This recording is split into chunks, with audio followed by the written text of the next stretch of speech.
At dinner, my mother laughed and told me to be grateful that they still paid my bills. I smiled back, clutching a list of passwords in my pocket. They thought I was their financial safety net, but I was about to show them a total blackout. The real shock won't be the declined cards, but the realization that despite what they claimed, they never paid 1 cent of my expenses. My name is Harper Wren.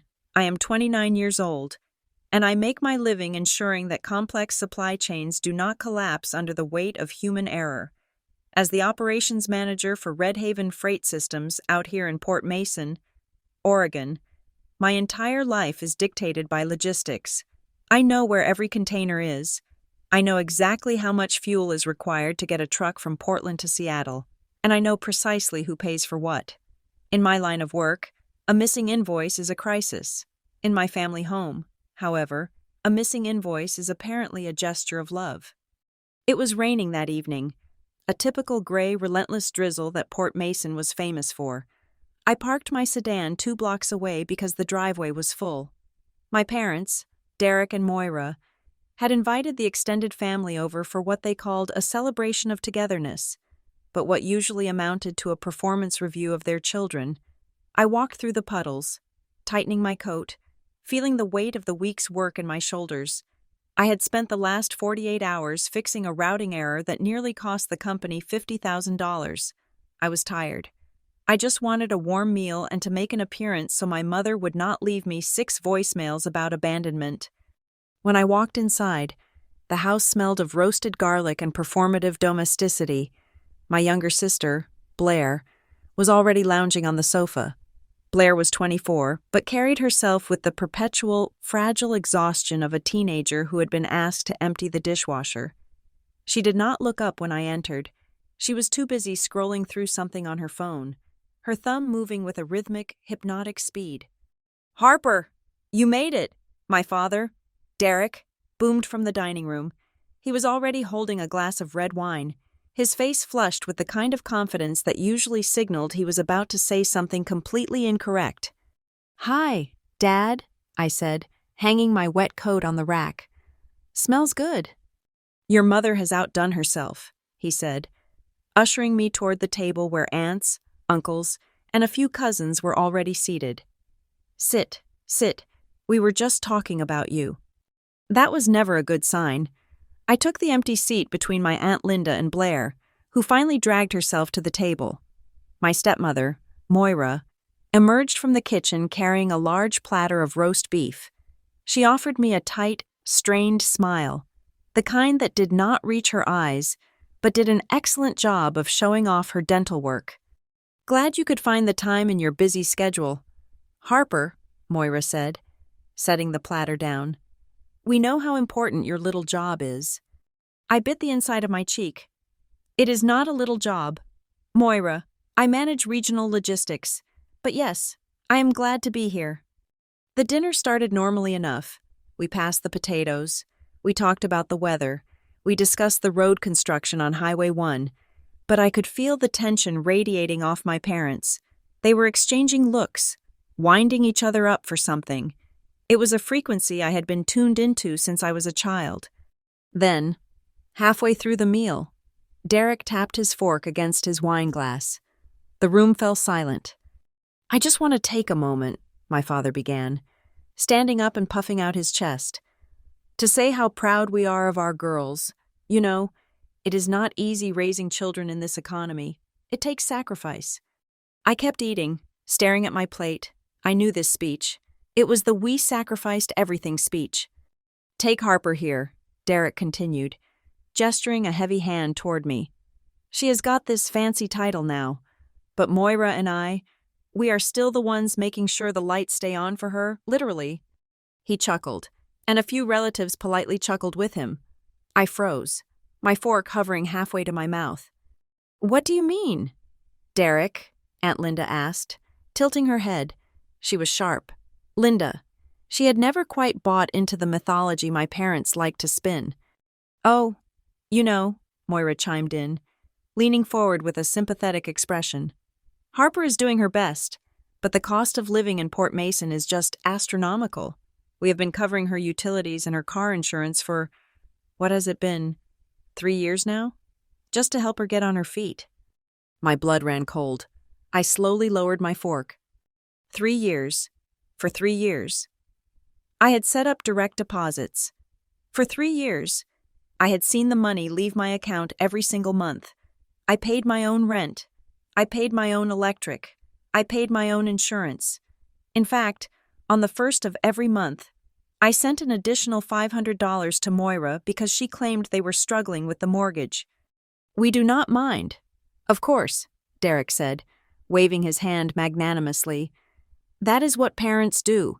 We pay the bills so they can play dress-up in their careers. Harper, honey, why don't you raise a glass? To family support." The audacity was so physical it felt like a slap.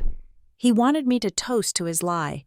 He wanted me to publicly validate that I was a leech, a charity case, while he sat there drinking wine that I had probably effectively paid for with my monthly checks. I looked around the table. My cousins were looking at me with pity. My uncle was shaking his head, likely thinking about how the younger generation was soft. They all believed it. Why wouldn't they? Derek and Moira were excellent storytellers. "Harper?" Moira prompted, her voice dropping an octave, becoming dangerous. "Cat got your tongue? Your father is speaking to you." I gripped the stem of my water glass. Everything in me, every instinct of self-preservation and dignity, wanted to scream. I wanted to pull up my banking app right there and shove the screen in their faces. I wanted to show them the transaction history. I wanted to ask where my $500 a month was going if they were supposedly paying for me. But I was a logistics manager. I dealt in facts, in hard data, and in timing. Screaming now would just make me look like an ungrateful, hysterical daughter having a tantrum. It would play right into their narrative. Poor Harper. She gets so emotional when we talk about money. So I swallowed the rage. It tasted like bile. "Thank you," I said. The words felt like broken glass in my throat. "I appreciate everything you think you do." It was a non-denial denial, phrased carefully enough that they would hear submission, but I would know it was sarcasm. Derek beamed. "See? That is a good girl." "Wait a minute," Aunt Linda said. She had not picked up her wine glass. She was frowning, looking between me and my father. "Derek, you said you pay her utilities, but last Thanksgiving, Harper was complaining about how high the rates were on her own meter. If you pay the bill, why is the account in her name? Or is the account in your name?" The table went quiet. It was a simple administrative question. In the world of logistics, this was a discrepancy check. If Party A pays, why is Party B receiving the invoice? My father blinked. He was not expecting a fact check. "Well, it is a matter of logistics. Linda, the account is in her name for credit reasons, obviously. We just handle the funds." "So you send her the money, and she pays it?" Linda pressed. "We pay it directly," Moira interjected quickly, her voice sharp. "My goodness, Linda, do you want to audit our taxes? The point is not the technicality. The point is that Harper would be underwater without us." Moira turned her gaze on me, her eyes hard and shiny like polished stones. "Honestly, it is hurtful to have to explain this. Young people today just do not understand gratitude. They take the money, and then they act like they did it all themselves. Harper, tell your aunt to drop it. It is embarrassing." She was using the social pressure of the dinner table to silence me. She was banking on the fact that I was too polite to cause a scene. And she was right about one thing. I was not going to cause a scene. Not yet. "It is okay, Aunt Linda," I said, my voice steady, though my heart was hammering against my ribs like a trapped bird. "Let's not ruin dinner with accounting." Linda looked at me, unsatisfied, but she nodded and took a sip of her wine. The conversation drifted away, steered forcefully by Moira toward Blair's upcoming birthday. "Blair wants to go to Cabo," Moira announced, her mood instantly brightening as she looked at my sister. "And we think she deserves it. She has been looking for work so diligently." Blair had not applied for a job in 6 months. I knew this because I had offered to get her an interview at Red Haven, and she had told me that warehouse work was damaging to the spirit. I sat there, cutting my roast beef into tiny, precise squares. The anger inside me was cooling, hardening into something useful. It was no longer just hurt feelings. It was a strategy. I realized then that this was not just bragging. This was a cover-up. If they were telling everyone they paid my bills, it explained why they always seemed to have extra cash despite Derek's contracting business being slow. They were not just taking my money, they were erasing my financial identity to boost their own. I needed to know the extent of it. I needed to see the ledgers. Beside me, Blair sighed dramatically and picked up her phone again. "Ugh, finally," she muttered. "What is it, honey?" Moira asked. "My payment went through. The site was glitching earlier," Blair said, not looking up. She tilted her phone screen slightly to avoid the glare of the chandelier. Because I was sitting directly to her left, and because I have eyes trained to spot irregularities on shipping manifests from 3 feet away, I looked down. It was a confirmation screen from a high-end furniture store. The purchase was for a velvet armchair. The total was $1,200. But it was not the item that made my breath hitch. It was the payment method line at the bottom of the digital receipt. It read, "Paid with Visa, ending in 4189. My fork clattered onto my plate. The sound was loud in the sudden lull of conversation, but I did not care. 4189. That was not my parents' card. That was not Blair's card. That was my primary credit card, the one I kept in my wallet, the one I used for emergencies and travel expenses for work. I slowly moved my hand to my purse, which was hanging on the back of my chair. I slid my fingers inside, feeling for my wallet. It was there. The card was there. I had not lost it. Which meant my card was on file in Blair's phone. "Harper, you okay?" Blair asked, glancing at me with a look that was half bored, half annoyed that I had made a noise. I looked at her. I looked at the new dress she was wearing. I looked at Moira, who was smiling benevolently at her favorite daughter. I looked at Derek, who was pouring himself another glass of wine. Wine that, I suddenly suspected, I had bought. "I am fine," I said. My voice sounded distant to my own ears. "Just indigestion." "Probably ate too fast," Moira said dismissively. "You always rush." I did not rush. I calculated, and right now, the math was terrifying. I sat through the rest of the dinner with a smile plastered on my face, but my mind was racing at 1,000 miles an hour. If Blair had my credit card on her phone, how did she get it? Did she take it from my purse at the last Christmas party? Did Moira give her the numbers? And if that card was compromised, what else? Moira had said, "We pay it directly." And Derek had said, "The account is in her name." The pieces were clicking together, forming a picture so ugly I almost threw up. They were not paying my bills. They were likely using my identity to pay for their lives, and then gaslighting me into believing I owed them for the privilege. The dinner ended at 9 in the evening. I helped clear the table. Moving like a robot, I rinsed the dishes. I said goodbye to Aunt Linda. I hugged my father, whose back pat felt patronizing and heavy. "Drive safe," Derek said, "and try to be a little more cheerful next time. We do a lot for you." "I know," I said. "I won't forget it." I walked out into the rain. The cold water felt good on my flushed face. I got into my car, locked the doors, and sat there in the dark for a long moment. My hands were shaking, not from cold, but from adrenaline. I pulled out my phone. I did not open social media. I did not text a friend to vent. I opened my banking app. I needed to see the damage. I needed to see the truth.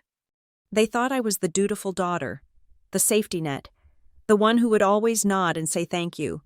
They thought they held the leash. But as I stared at the Red Haven logo on my work badge lying on the passenger seat, I realized something. I manage freight. I manage supply lines. I know how to shut down a route. I know how to freeze a shipment. And I know exactly what happens when you cut the power to a facility that has no generator. I started the engine. The dashboard lit up, casting a blue glow over my hands. "Okay," I whispered to the empty car. "Let's see who is really paying the bills." The silence of my apartment usually brought me peace, but tonight it felt heavy, like the calm before a storm front breaks. I tossed my keys into the bowl by the door and did not bother taking off my shoes.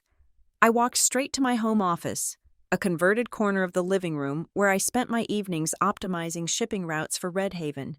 Tonight, however, I was not tracking freight containers moving across the Pacific.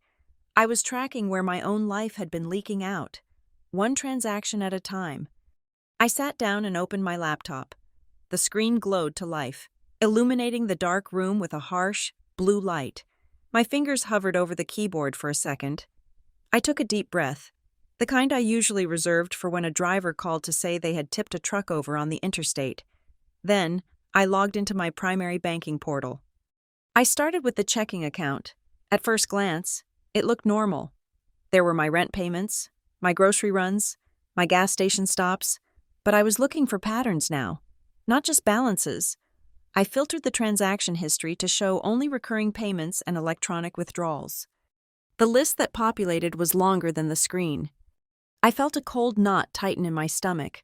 I began to scroll, my eyes scanning the merchant names. Netflix, Hulu, Spotify Family Plan, HBO Max, Disney Plus. I lived alone. I watched maybe 2 hours of television a week, usually just the local news or a documentary while I folded laundry. I did not have a Spotify Family Plan. I had a free account with ads. I clicked on the details for the streaming services. The email associated with the account was blairren@email.com. I pulled up a blank spreadsheet on my second monitor. I named the file The Audit. In the first column, I typed the date. In the second, the merchant. In the third, the beneficiary. I typed streaming services, beneficiary, Blair and parents. Cost, $85 per month. It seemed small. $85 was not a fortune. But then I looked at the start date. These subscriptions had been active for 4 years. That was over $4,000. I kept digging. I found a recurring charge for a meal kit delivery service, Fresh Table Weekly, $120 a week. I looked at the delivery address on the transaction detail. It was my parents' address. I closed my eyes, a specific memory surfacing through the red haze of my anger.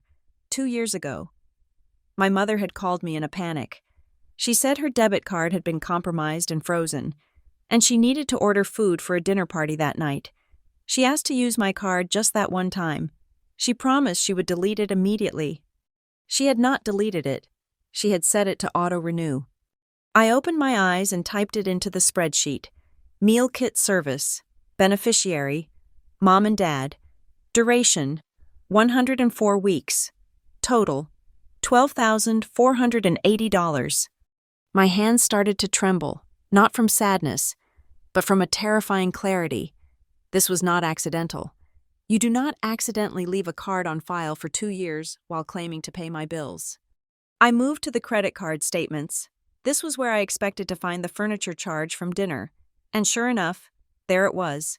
Luxe Interiors, $1,200. But right below it was a charge for a local beauty college. Glamour Tech. Tuition installment, $350. I stared at the screen. Blair had enrolled in a makeup artist course 6 months ago. We had all gone out to celebrate her new path. Derek had made a toast about investing in Blair's future. I had assumed they paid for it. I checked the history. The tuition had been coming out of my visa for 6 months. Temporary, I whispered to the empty room. That was the word they always used. Can you cover this temporarily? Harper. Just until your father's check clears. Harper. We will pay you back next week. Harper. I searched my bank history for incoming transfers from Derek or Moira Wren. I went back 5 years. The search result returned 0. There were no repayments. There were no thanks for covering us transfers. There was only an outgoing tide of my money flowing into their lifestyle. I needed to be sure. I needed to know exactly who authorized what. It was 11 o'clock at night, but the 24-hour customer service line for my bank was open. I dialed the number, put the phone on speaker, and set it on the desk. The hold music was a tinny, repetitive jazz loop. I sat there, listening to the saxophone, feeling like a forensic accountant at a crime scene where the body was my own future. Thank you for calling Chase. This is Marcus. How can I help you tonight? Hi, Marcus, I said, keeping my voice flat and professional. I am reviewing my statements and I see a number of recurring charges I do not recognize. I need to know which of these were made via card presentation and which are recurring digital tokens. I can certainly help with that. Let me pull up your profile. One moment. I heard the clicking of a keyboard. Okay, Ms. Wren, I see the account. Which charges are you concerned about? All of the subscription services, I said, and the tuition payments. Okay, Marcus said. It looks like the subscriptions are set up on autopay using the card number ending in 4189. The tuition is an electronic check withdrawal authorized via routing number. Authorized by whom? I asked. Well, it was set up online through the merchant portal, Marcus explained. But Ms. Wren, I am seeing a lot of activity here linked to the authorized user card as well. Would you like me to review those? I froze. My hand hovered over the mouse. I am sorry, I said, my voice dropping. What authorized user card? The secondary card on the account, Marcus said, sounding confused. The one issued to a Moira Wren. It has been active for 18 months. The room seemed to tilt sideways. I never issued a card to Moira Wren, I said. I see, Marcus said, his tone shifting from helpful to alert. According to our records, the request was made via a digital form signed with your electronic credentials 18 months ago. The card was mailed to an address on Maple Street? That was my parents' address. I did not scream. I did not cry. I became ice. Marcus, I said, I need you to tell me the total balance carried on that specific secondary card right now. One moment. The current balance on the secondary card is $4,562. I looked at my spreadsheet. I added a new line. I typed in bold red letters. Fraudulent credit extension. Beneficiary, Moira Wren. Balance, $4,562. Thank you, Marcus, I said. Please do not take any action yet. I need to review my records before we proceed with a fraud claim. I will call back. Are you sure, ma'am? If this is unauthorized? I am sure. I need to gather my documentation first. Thank you. I hung up. If I reported it as fraud right this second, the bank would shut everything down immediately. That sounded satisfying, but it was sloppy. If I triggered the fraud alert now, my parents would claim it was a misunderstanding. They would say I forgot I gave them the card. They would say I was confused. They would gaslight me until I believed I was the crazy one. No, in logistics, you do not shut down a supply line until you have proof of where the cargo is going. You build a paper trail so thick it becomes a wall. I spent the next 3 hours going through everything. I pulled the credit reports from Equifax, TransUnion, and Experian. The damage was surgical. It was precise. There was a store credit card for a high-end electronics retailer opened in my name 3 years ago. It had a balance of $2,000. The contact phone number on the account was my old landline number from when I lived at home, a number that no longer existed. There was a buy now, pay later account for a Peloton bike. I did not own a Peloton. My mother, however, had posted a photo of one in her living room on Facebook last year with the caption, "Treating myself to health." I took screenshots of everything. I downloaded every PDF statement. I organized them into folders labeled by year and by family member. Folder, Blair's entitlement. Folder, Moira's vanity. Folder, Derek's gadgets. I opened the spreadsheet again. I created a summary tab. I summed up the columns. The total amount of money my family had siphoned off me in the last 4 years, through direct theft, manipulated loans, and hidden accounts, was nearly $45,000. $45,000. That was a down payment on a house. That was my emergency fund. That was the vacations I never took because I could not afford it. I sat back in my chair, the physical weight of the number pressing down on my chest. I had been eating instant noodles for lunch to save money. I had been driving a car with a cracked bumper because I did not want to pay the deductible, all while they were eating meal kits and buying velvet armchairs, with my name signed at the bottom of the receipt. My phone buzzed on the desk, shattering the silence. The screen lit up with a notification. It was a text from Moira. I picked it up. The time was 2 a.m. She was likely awake worrying that I had figured it out, or perhaps she just wanted to assert dominance before she went to sleep. The message read, "Harper, just a reminder that the auto insurance is due on the 15th. Make sure you transfer the funds to your dad's account on time. We do not want a lapse in coverage. Don't embarrass us." I stared at the message, the auto insurance, the one bill they actually let me see, but insisted I pay through them because they had a family bundle discount. I typed the policy number into my browser on the insurer's public verification site. Policy status: canceled for non-payment of 3 months ago. They were taking the money for the insurance, keeping it, and letting me drive uninsured. I put the phone down. I did not reply. I looked at the spreadsheet one last time. The cells were filled with data. The evidence was irrefutable. They were not my family. They were parasites who had learned to mimic the voice of people who loved me. I saved the file. I backed it up to the cloud. I backed it up to an external hard drive. Then, I turned off the lamp. I sat in the dark, listening to the rain hit the window. I was no longer tired. I was ready. They wanted me to be grateful? Fine. I would show them exactly how much I was worth. Tomorrow, I would visit the bank in person, but tonight, I slept the sleep of a woman who finally knew the price of her own life. The phone felt like a physical weight in my hand, heavy with the conversation I was about to initiate. I sat in my car during my lunch break. The windows rolled up to block out the noise of the shipping yard. It was a tactical decision to call from here. If I called from home, they would picture me sitting on my couch, accessible and vulnerable. Calling from work reminded them, and me, that I had a life that did not revolve around their dining table. I dialed the landline. I knew they would all be there. Mondays were family planning days, which usually meant they sat around drinking coffee and complaining about neighbors. "Hello?" My father's voice was gruff, likely mid-bite of something. "Dad, put me on speaker," I said, skipping the pleasantries. "I need to talk to everyone." "Harper, we are just finishing lunch. Can this wait?" "No," I said. "Put me on speaker." There was a rustling sound, the clatter of silverware, and then the hollow echo that indicated I was now broadcasting to the kitchen. "We are here," Moira's voice floated through, sweet and sharp like glazed lemon. "Is everything okay, sweetie? You sound stressed. Is it that job again?" I took a breath. I had my spreadsheet open on my tablet in the passenger seat. "I was looking at my bank statements last night," I began, keeping my voice level. "I noticed a lot of charges that I did not authorize: streaming services, a meal kit delivery, tuition for a beauty school, and a secondary credit card I never requested." There was a silence on the other end. It was not the silence of confusion.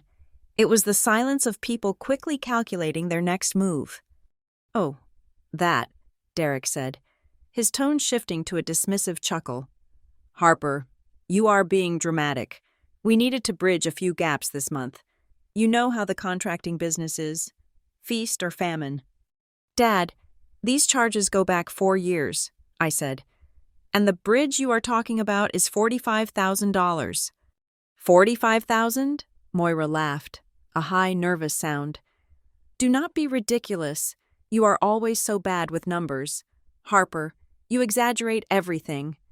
I am an operations manager. Moira, my entire career is numbers. I have the spreadsheet right here. Netflix, Hulu, the furniture store, the tuition. Why are these on my card?" "Because we are a family," Derek barked, losing his patience. "Good Lord. Harper, do you think we keep a ledger for every loaf of bread we buy you? We raised you. We put clothes on your back. And now you are counting pennies because we used your Netflix password?" "It is not just Netflix. Dad, it is $12,000 in food deliveries. It is a credit card in Mom's name that has a $4,000 balance." "I needed that card for emergencies," Moira snapped. "What if your father had a heart attack? What if the house burned down?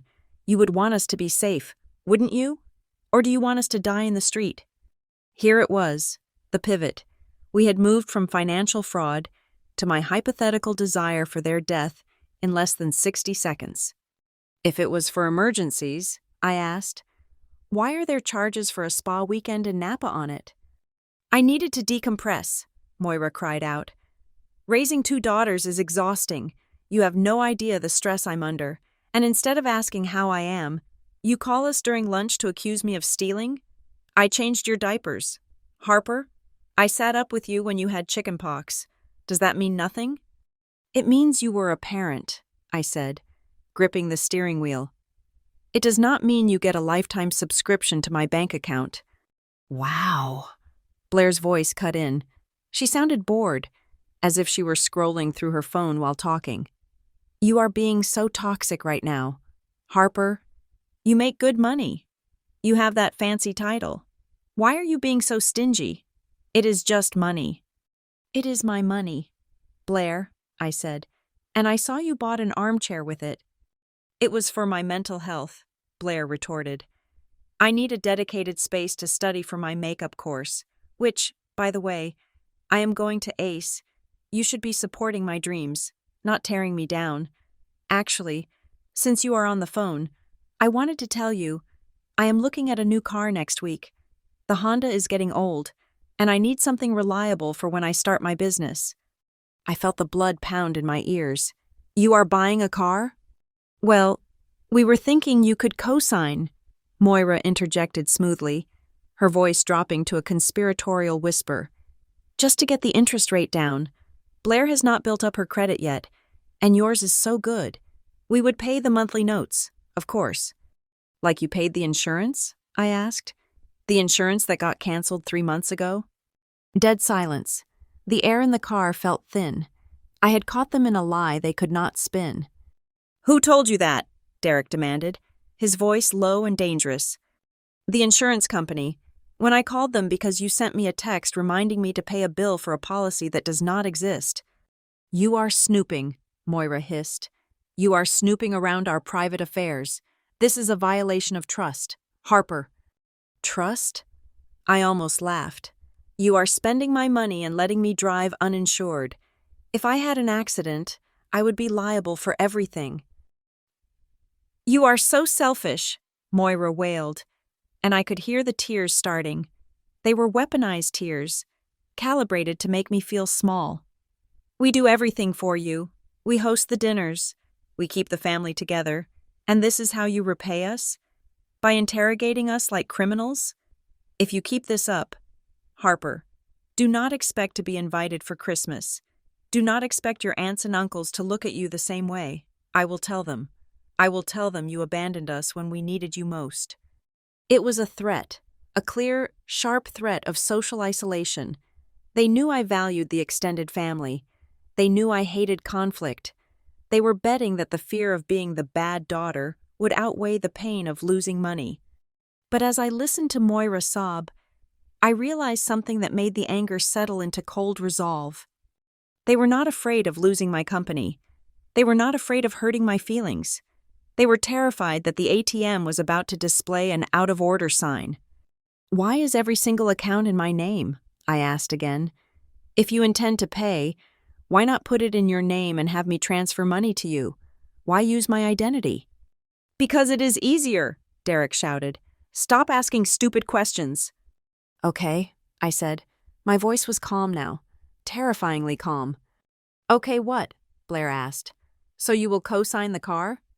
I will review everything, I said. I need to go back to work. Harper, Moira called out. Do not you dare hang up on me. Harper! I ended the call. I sat there for a long moment, staring at the windshield wipers. The connection was broken, but the suffocating feeling remained.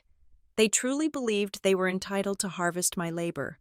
To them, I was not a person. I was a resource. I picked up my phone again. My hands were shaking slightly, but I forced them to be steady. I scrolled through my contacts until I found Elena. Elena and I had gone to college together. She was now a fraud investigator for a major regional bank. We had not spoken in 6 months, mostly just liking each other's posts on social media. But I knew she would answer. She picked up on the second ring. Harper? Hey, it has been ages. Everything okay? Hey, Elena, I said. I need to ask you a hypothetical question about banking regulations. Elena's tone shifted instantly. She was a pro. Okay, shoot. If someone found out that a family member had added themselves as an authorized user on a credit card without verbal or written consent from the primary account holder and had been using it for over a year, what does the cleanup process look like? There was a pause. Hypothetically? Hypothetically, I said. Harper, Elena said softly. Is this about your parents? I did not answer. Okay, she said, accepting the silence. Here is the reality. If you report it as fraud, the bank launches an investigation. We pull the digital signatures. We look at IP addresses. If it turns out it was family, the bank will still pursue it to recover the funds. It often becomes a criminal matter. Police reports are filed. It is messy. And if I do not want to arrest them? If I just want to stop the bleeding? Then you have to prove you did not authorize it, Elena said. You need to find the point of entry.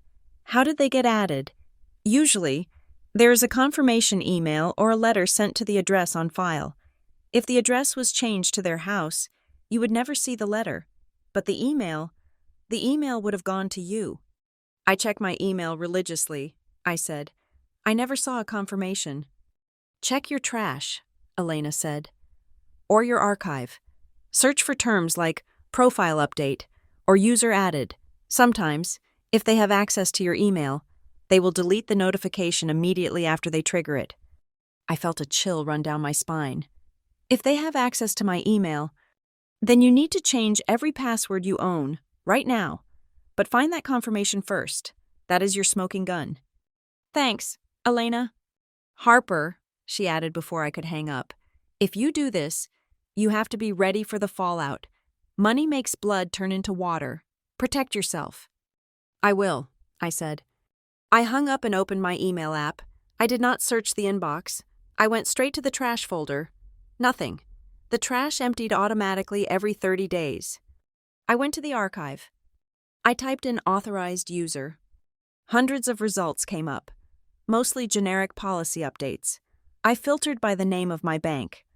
One result. It was dated 18 months ago. The subject line was, Changes made to your account security profile. I opened it. Dear Harper, this email is to confirm that you have successfully added Moira Wren as an authorized user on your Sapphire Preferred account.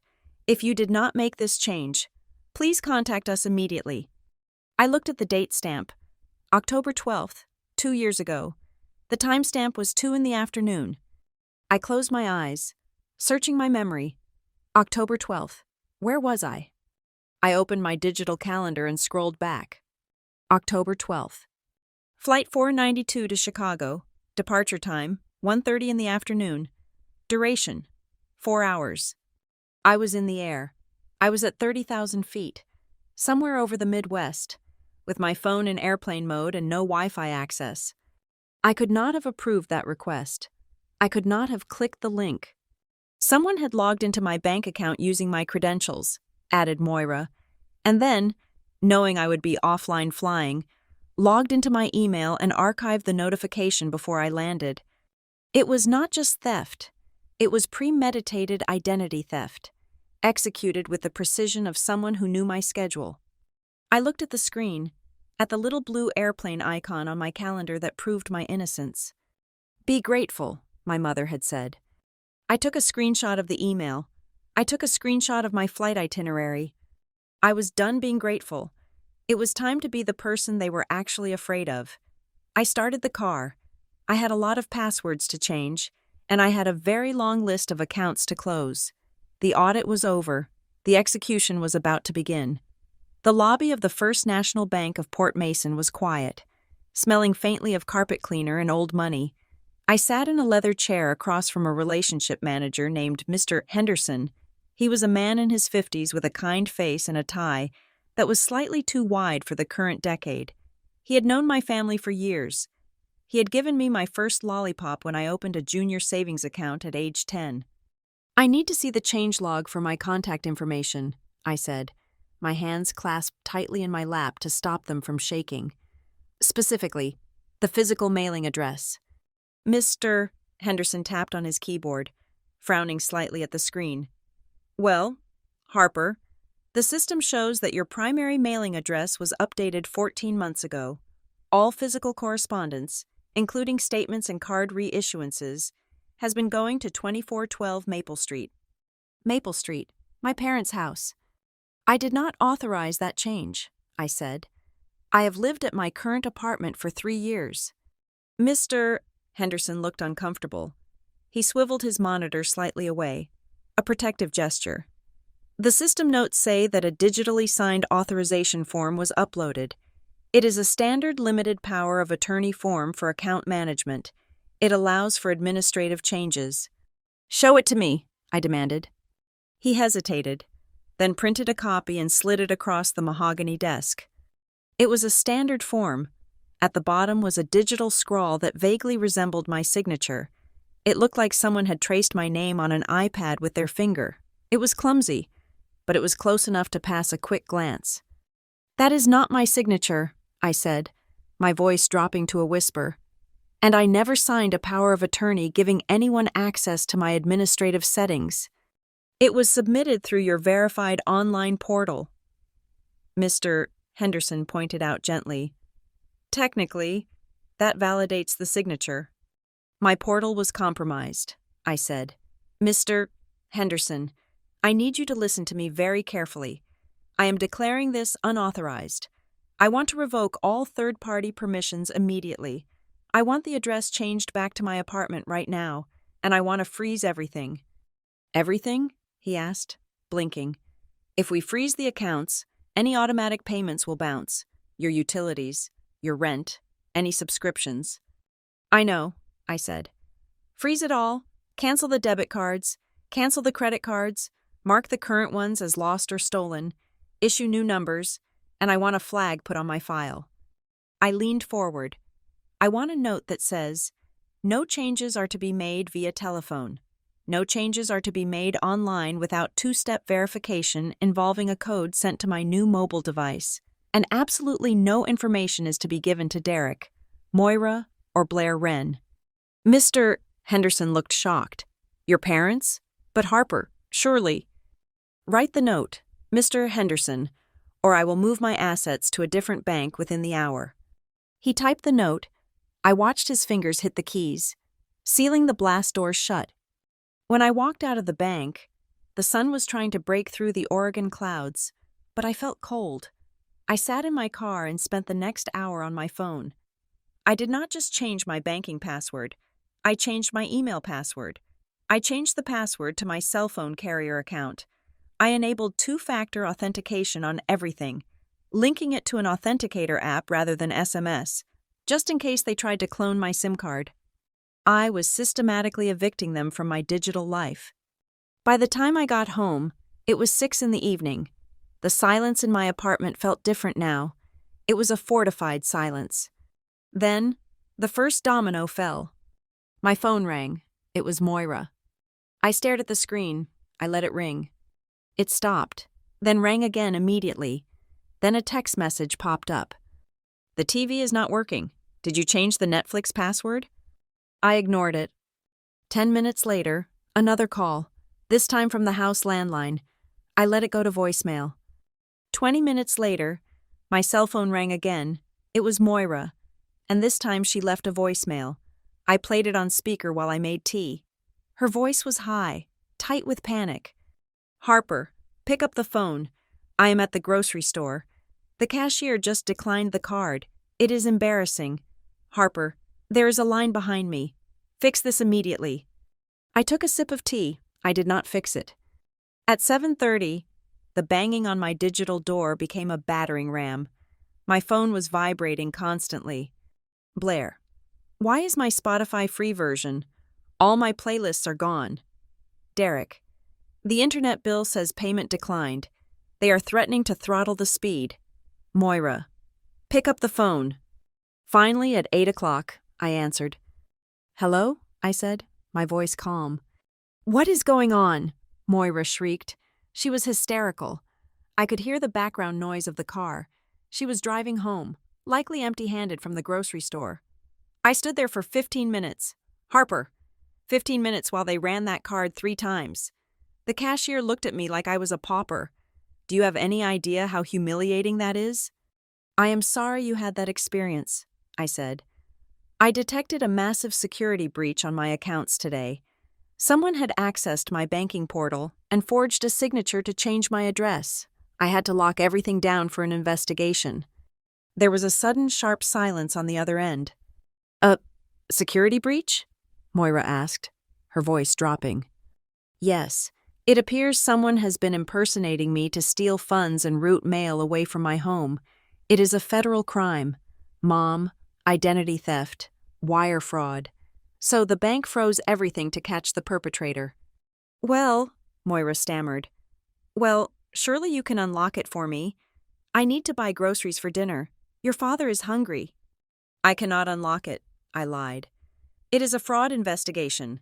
The assets are frozen until they identify the IP address of the person who forged the signature." "You are overreacting," Moira yelled, the fear turning back into aggression. "You always make everything so complicated.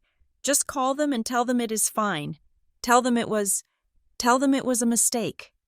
"I cannot tell them it is a mistake if I do not know who did it. Can I?" I asked. "Unless you know who signed my name, Mom." "How dare you?" she hissed. "Oh, you are doing this on purpose. You are trying to punish us. You treat us like thieves.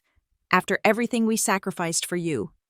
"I am treating you like a security risk," I said. "Because right now, my credit score is bleeding out. I have to go. Mom, I have more passwords to change." "If you hang up..." I hung up. I immediately opened my evidence folder on my laptop. I took a screenshot of the call log showing the time of her call. I wrote a note in my file. Subject M. Ren admitted knowledge of card decline immediately. Reaction was anger, not concern for my stolen identity. A moment later, my phone lit up with a text from Blair. "You are a psycho. Mom is crying in the kitchen. She says we have no food for dinner because you cut the card. Are you happy? You are literally starving your own parents. Grandma is going to hear about this. You are so ungrateful it is sick." I read the message twice. Starving your own parents. They had jobs. Derek was a contractor.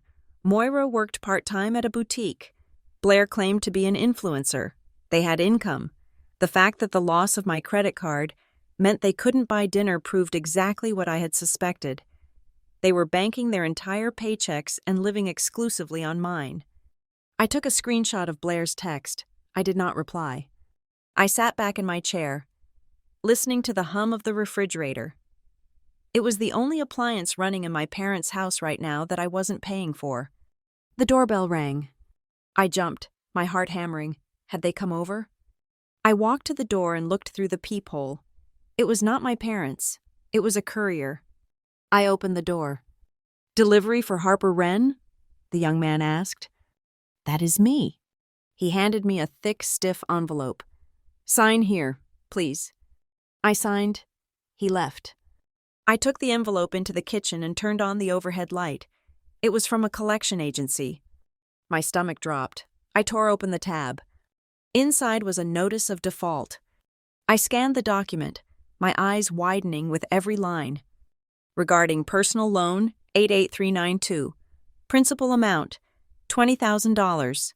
Lender Quick Cash Holdings. Status 120 days past due. Total amount due immediately $24,300. I looked at the borrower name, Harper Wren. I looked at the address listed for the borrower, 2412 Maple Street. I looked at the date of origination, 3 years ago. I leaned against the counter, feeling the blood drain from my face. This was not a credit card. This was not a Netflix subscription. Someone, Derek, most likely, given the lender was a company that specialized in high-risk loans, often used by contractors, had taken out a $20,000 personal loan in my name. They had used my social security number. They had used their address so I would never see the bills. And they had stopped paying it 4 months ago. I sank down onto the kitchen floor, clutching the letter. Moira had said, "We pay the bills." They hadn't just failed to pay my bills. They had sold my future to a loan shark with a corporate letterhead. I looked at the phone lying on the floor next to me. It buzzed again. Another threat from Blair. Another guilt trip from Moira. I did not feel guilty anymore. I did not feel sad. I felt like a demolition expert who had just found the main structural weakness of a condemned building. I picked up the phone and opened the camera app. I took a clear, high-resolution photo of the default notice. I uploaded it to the cloud. Then I opened my calendar and set an appointment for 8 in the morning. Meeting with Ms. Calder. Subject: civil litigation and identity theft. The dominoes were falling faster than I could have predicted, but they weren't falling on me. They were falling on the house on Maple Street, and I was going to stand back and watch it collapse. The office of Ms. Calder was nothing like the chaotic, emotionally charged atmosphere of my parents' dining room. It was a space defined by quiet competence. The walls were lined with gray spines of legal texts. The air smelled of filtered coffee and laser printer toner, and the view from the window looked out over the orderly grid of downtown Port Mason. It was a logistics manager's dream. I sat across from Ms. Calder, a woman with silver hair cut into a sharp bob and eyes that seemed to scan me like a barcode reader. I had been referred to her by a colleague at Red Haven who had gone through a messy divorce involving hidden assets. Ms. Calder placed the notice of default I had received the previous night on the desk between us. She smoothed the paper with a manicured hand. "Let us be clear about the terminology. Ms. Wren," she said, her voice crisp. "There is a significant legal distinction between familial support and unauthorized usage. If you give your mother your debit card to buy groceries, that is permission. If she keeps the numbers and uses them 6 months later to book a flight to Cabo, that is gray area, but often considered implied consent if you do not contest it immediately.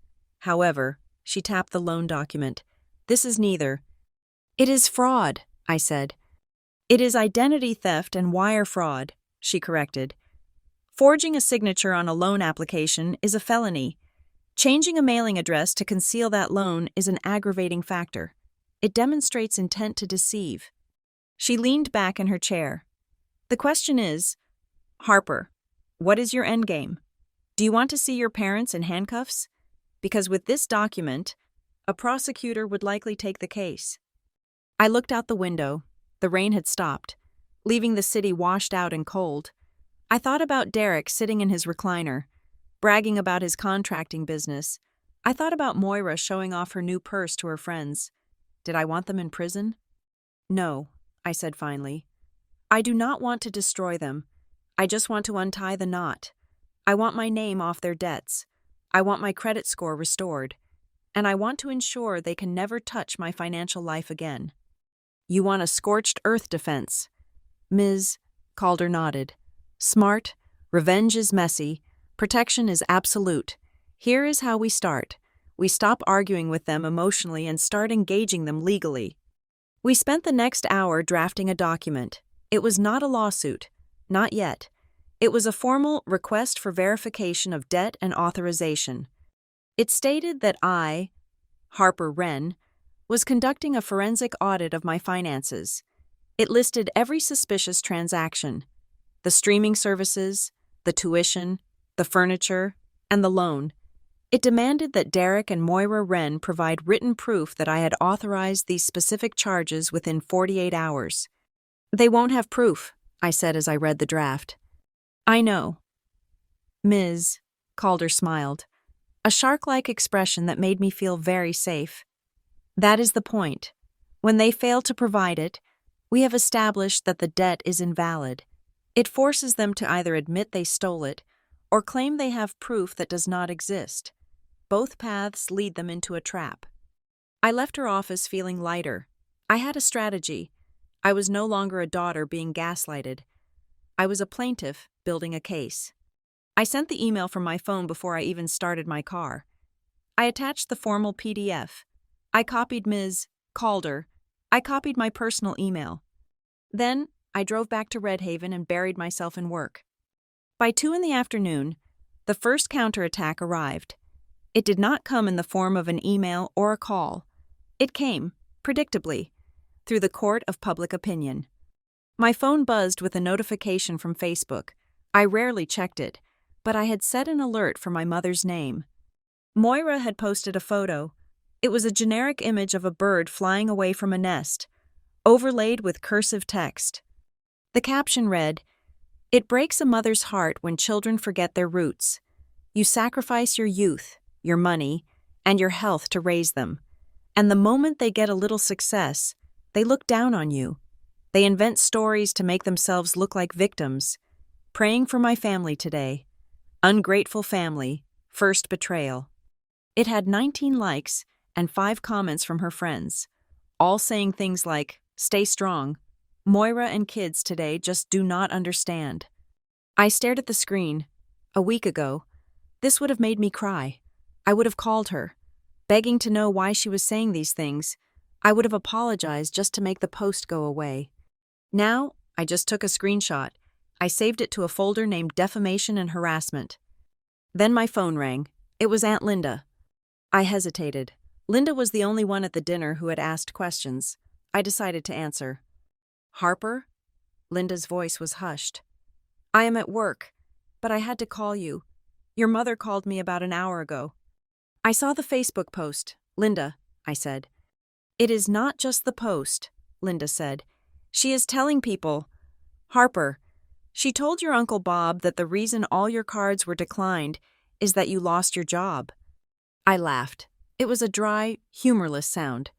"She said what?" "She said you were fired from Red Haven weeks ago and that you have been hiding it," Linda continued. "She said the reason they have been using your accounts is that you are actually bankrupt, and they were trying to manage your money for you to keep you from going under. She said you are having a mental breakdown and hallucinating that they are stealing from you." I gripped the phone so hard my knuckles turned white. It was brilliant, in a twisted way. If I accused them of theft, they had already planted the seed that I was crazy and broke. Anything I said would look like the ramblings of a failed daughter trying to blame her parents for her own financial ruin. "Do you believe her, Linda?" I asked. There was a pause. "I called Red Haven main line before I called you," Linda admitted. "The receptionist transferred me to the operations manager's desk, and you answered, so no, I do not believe her. You obviously still have your job." "I do," I said, "and I am not bankrupt, but I am the victim of a very expensive crime." "Harper," Linda said, her voice trembling slightly, "if they are willing to lie like that to family, they are scared. Be careful. A cornered animal bites." "I am not the one in the corner anymore. Linda, thanks for the heads up." I hung up. The anger was gone. In its place was a cold, hard clarity. They were destroying my reputation to cover their tracks.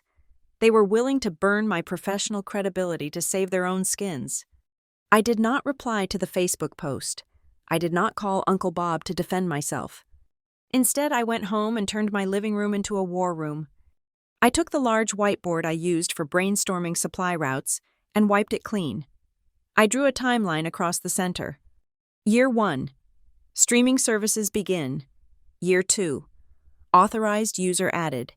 Date matches my flight. Year 3. The loan. The store cards. Year 4. The tuition. The car insurance fraud. I taped the printed bank statements to the board, connecting them with red marker lines to the specific lies they had told me. Lie. We pay your bills. Fact. $45,000 stolen. Lie. Blair needs help. Fact. Blair has a $1,100 chair. Lie. Emergency card. Fact. Spa trip to Napa. I was building a narrative that no amount of crying or Facebook posts could refute. Facts do not have feelings. Numbers do not lie. At 5 o'clock, Ms. Calder called me. "I received a reply from your father," she said. Her voice was unamused. "It was sent from his phone.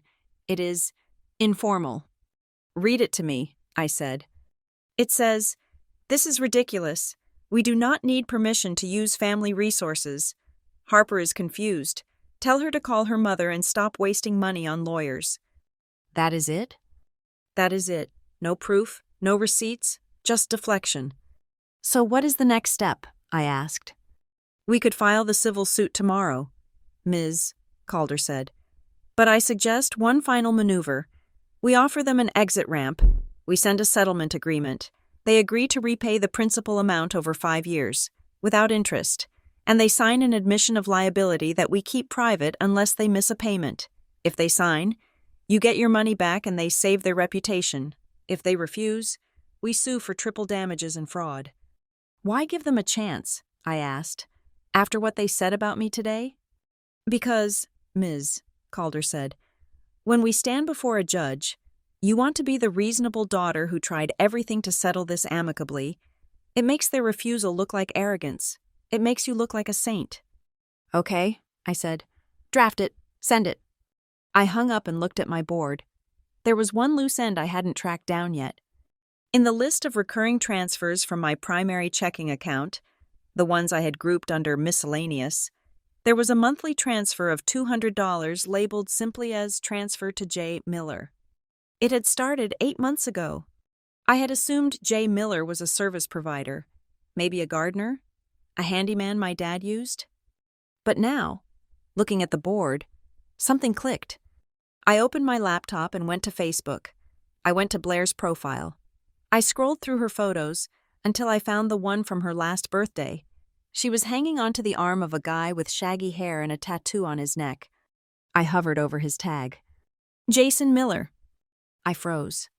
Jason Miller, Blair's on-again, off-again boyfriend, the one who was trying to get his DJ career off the ground, the one my father had called a useless bum at last year's Thanksgiving. I went back to my bank statement. I clicked on the transfer details. Recipient bank, Chase. Memo, rent help. My blood ran cold. They weren't just using my money to feed themselves. They weren't just using it to buy Blair a career. They were taking $200 a month out of my account, money I worked 60 hours a week for, and sending it to my sister's boyfriend so he could pay his rent. My father, who claimed to hate this man, was subsidizing him with my paycheck. I stood up and walked to the window. The city lights were flickering on below. That was the breaking point.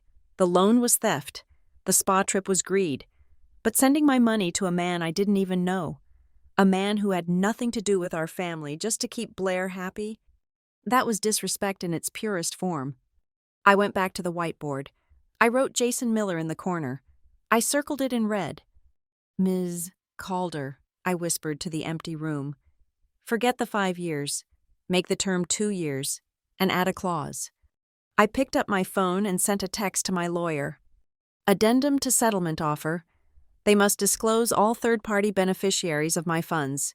If I find out they sent money to anyone else, the deal is void, and we go to the police. The game had changed. I wasn't just cutting off my parents. I was cutting off the entire ecosystem they had built on my back. And if Jason Miller thought he was getting rent money this month, he was in for a very rude awakening. The drive to Kinsley Harbor was a 40-minute journey along the coast, a route that usually calmed me. The ocean was gray and churning, mirroring the pit in my stomach.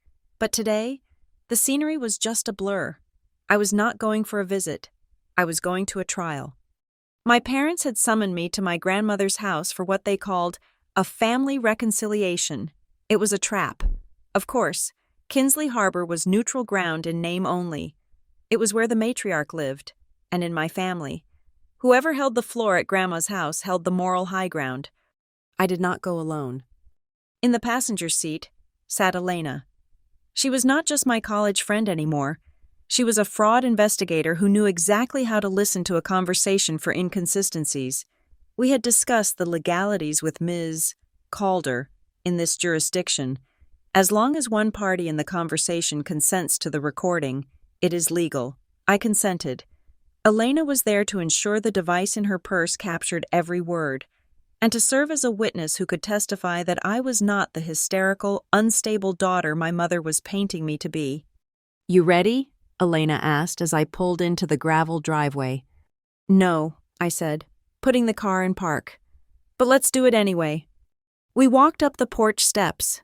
The house smelled of lavender and old dust, a scent that used to mean safety, but now smelled like stagnation. When we entered the living room, the ambush was waiting.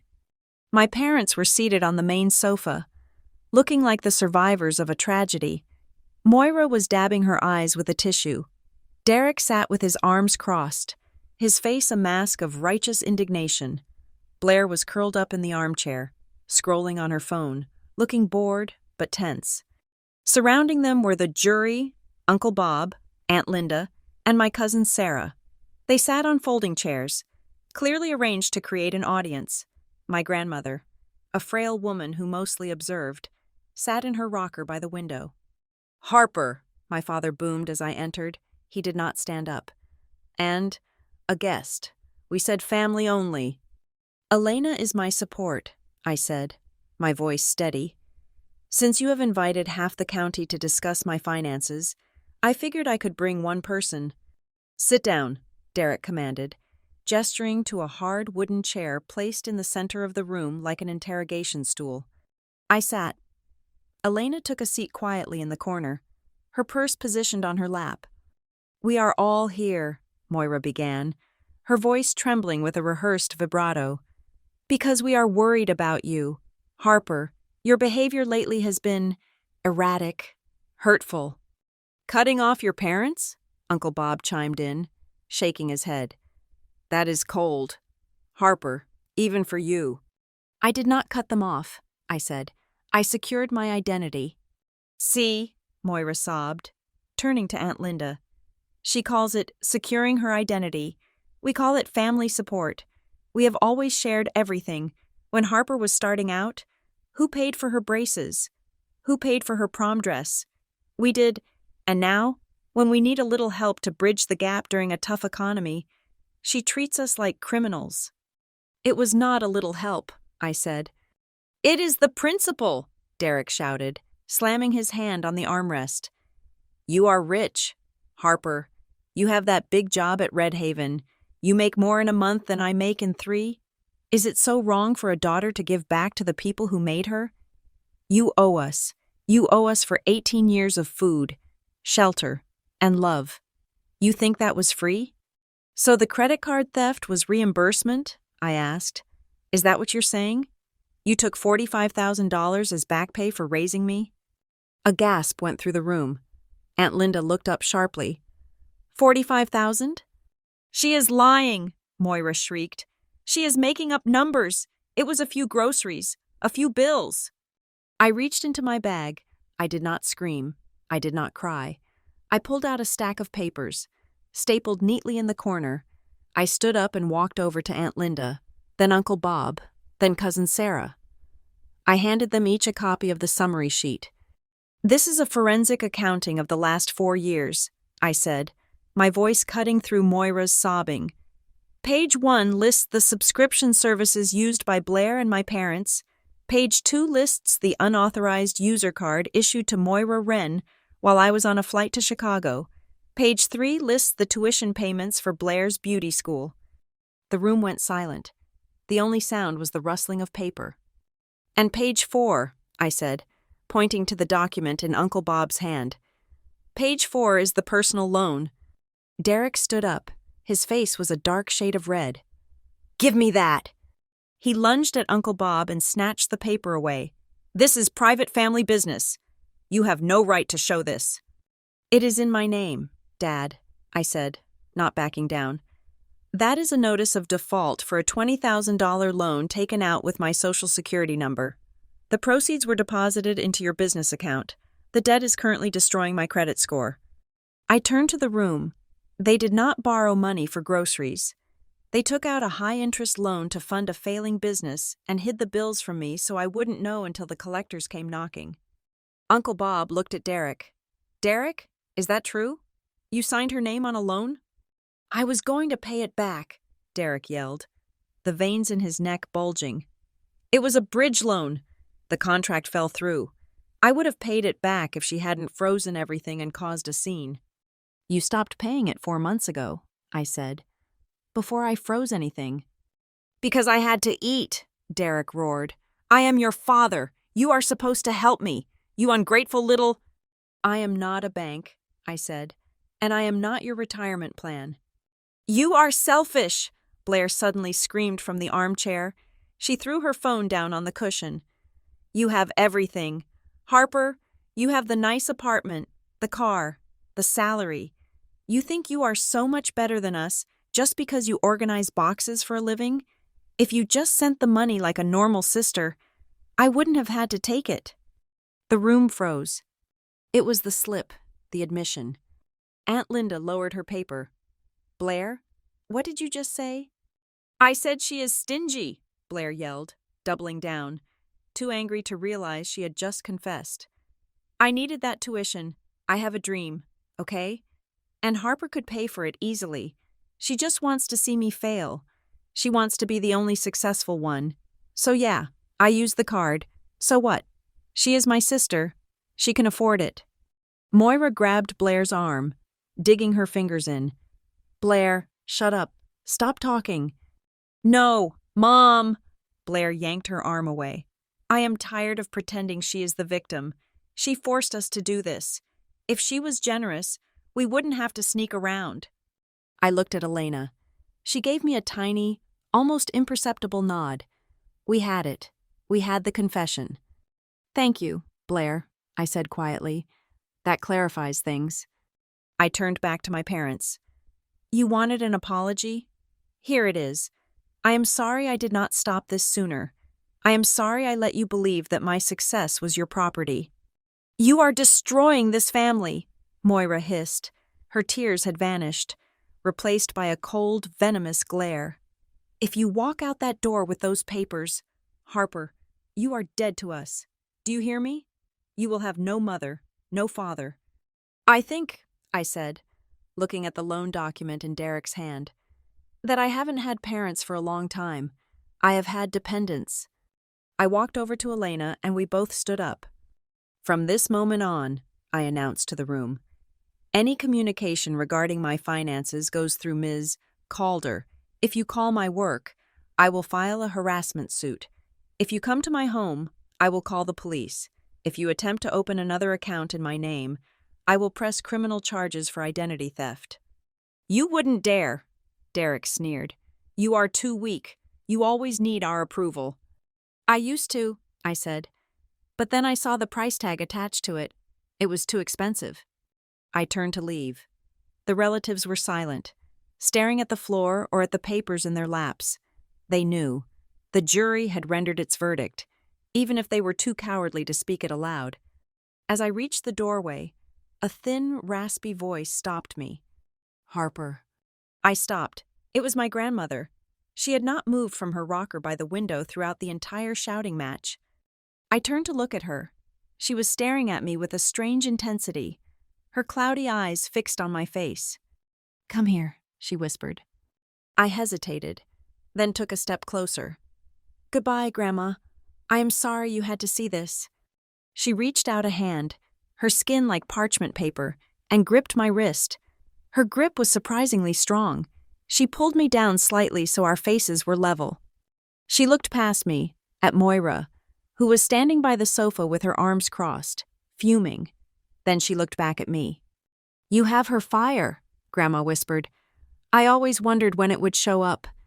Whose fire? I asked gently. Mom's? Grandma shook her head slowly. A sad, bitter smile touched her lips. No, she said, her voice dropping so low that only I could hear. Not Moira. Moira is a spender, a taker. You look exactly like your mother. Your real mother. I froze. What do you mean? I asked, my heart skipping a beat. Moira is my mother. Grandma let out a small, dry laugh. Is that what they told you?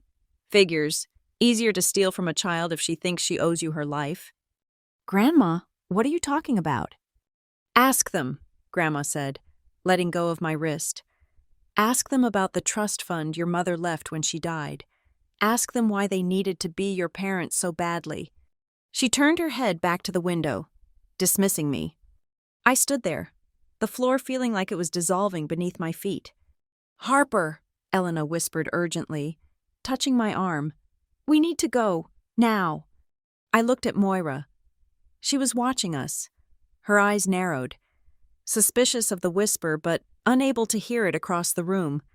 She did not look like a mother who had just lost a child. She looked like a business partner who had just lost a contract. I turned and walked out the door, into the cold, gray wind of Kinsley Harbor. The meeting was over. The financial war was won.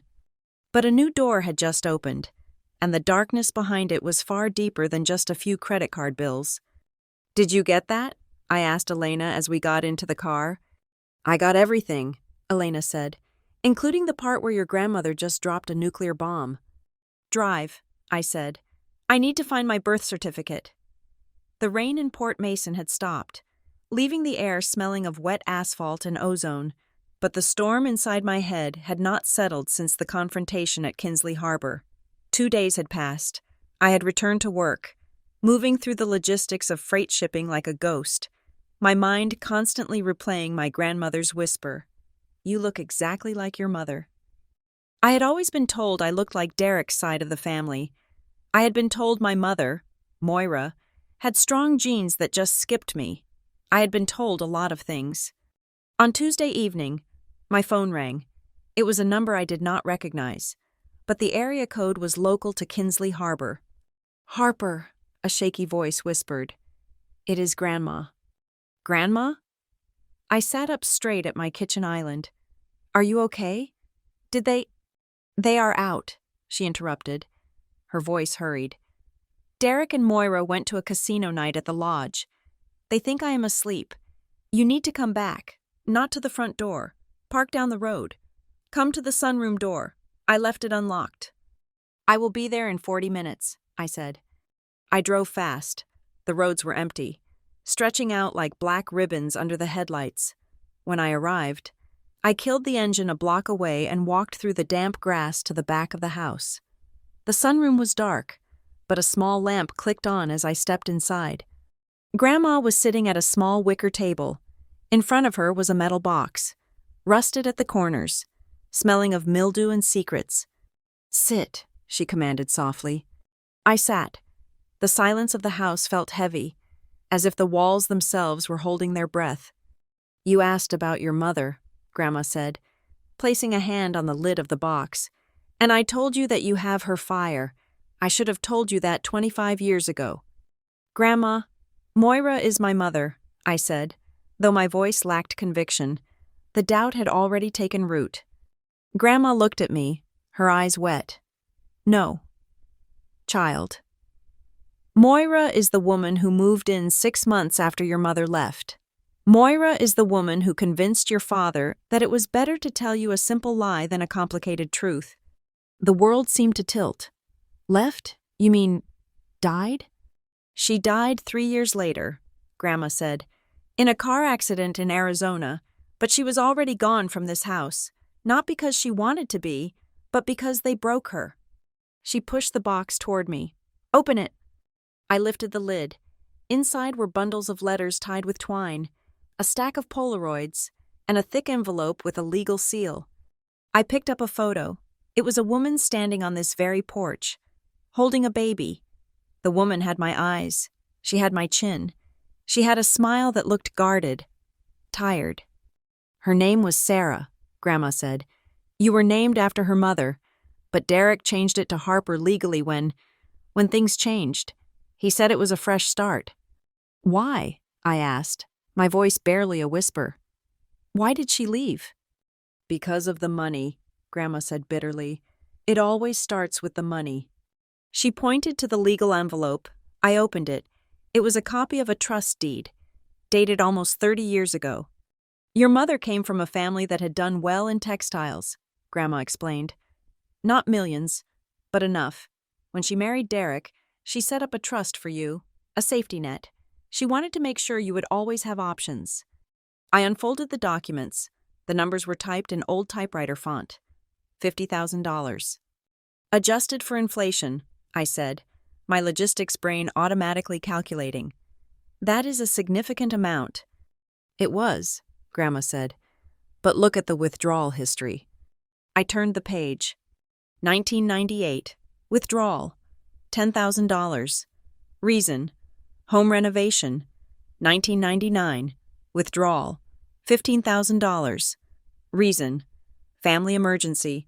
2000. Withdrawal. Remaining balance. Reason. Account closure. I looked at the signatures at the bottom of the withdrawal slips. They were signed Sarah Wren. She signed them? I asked.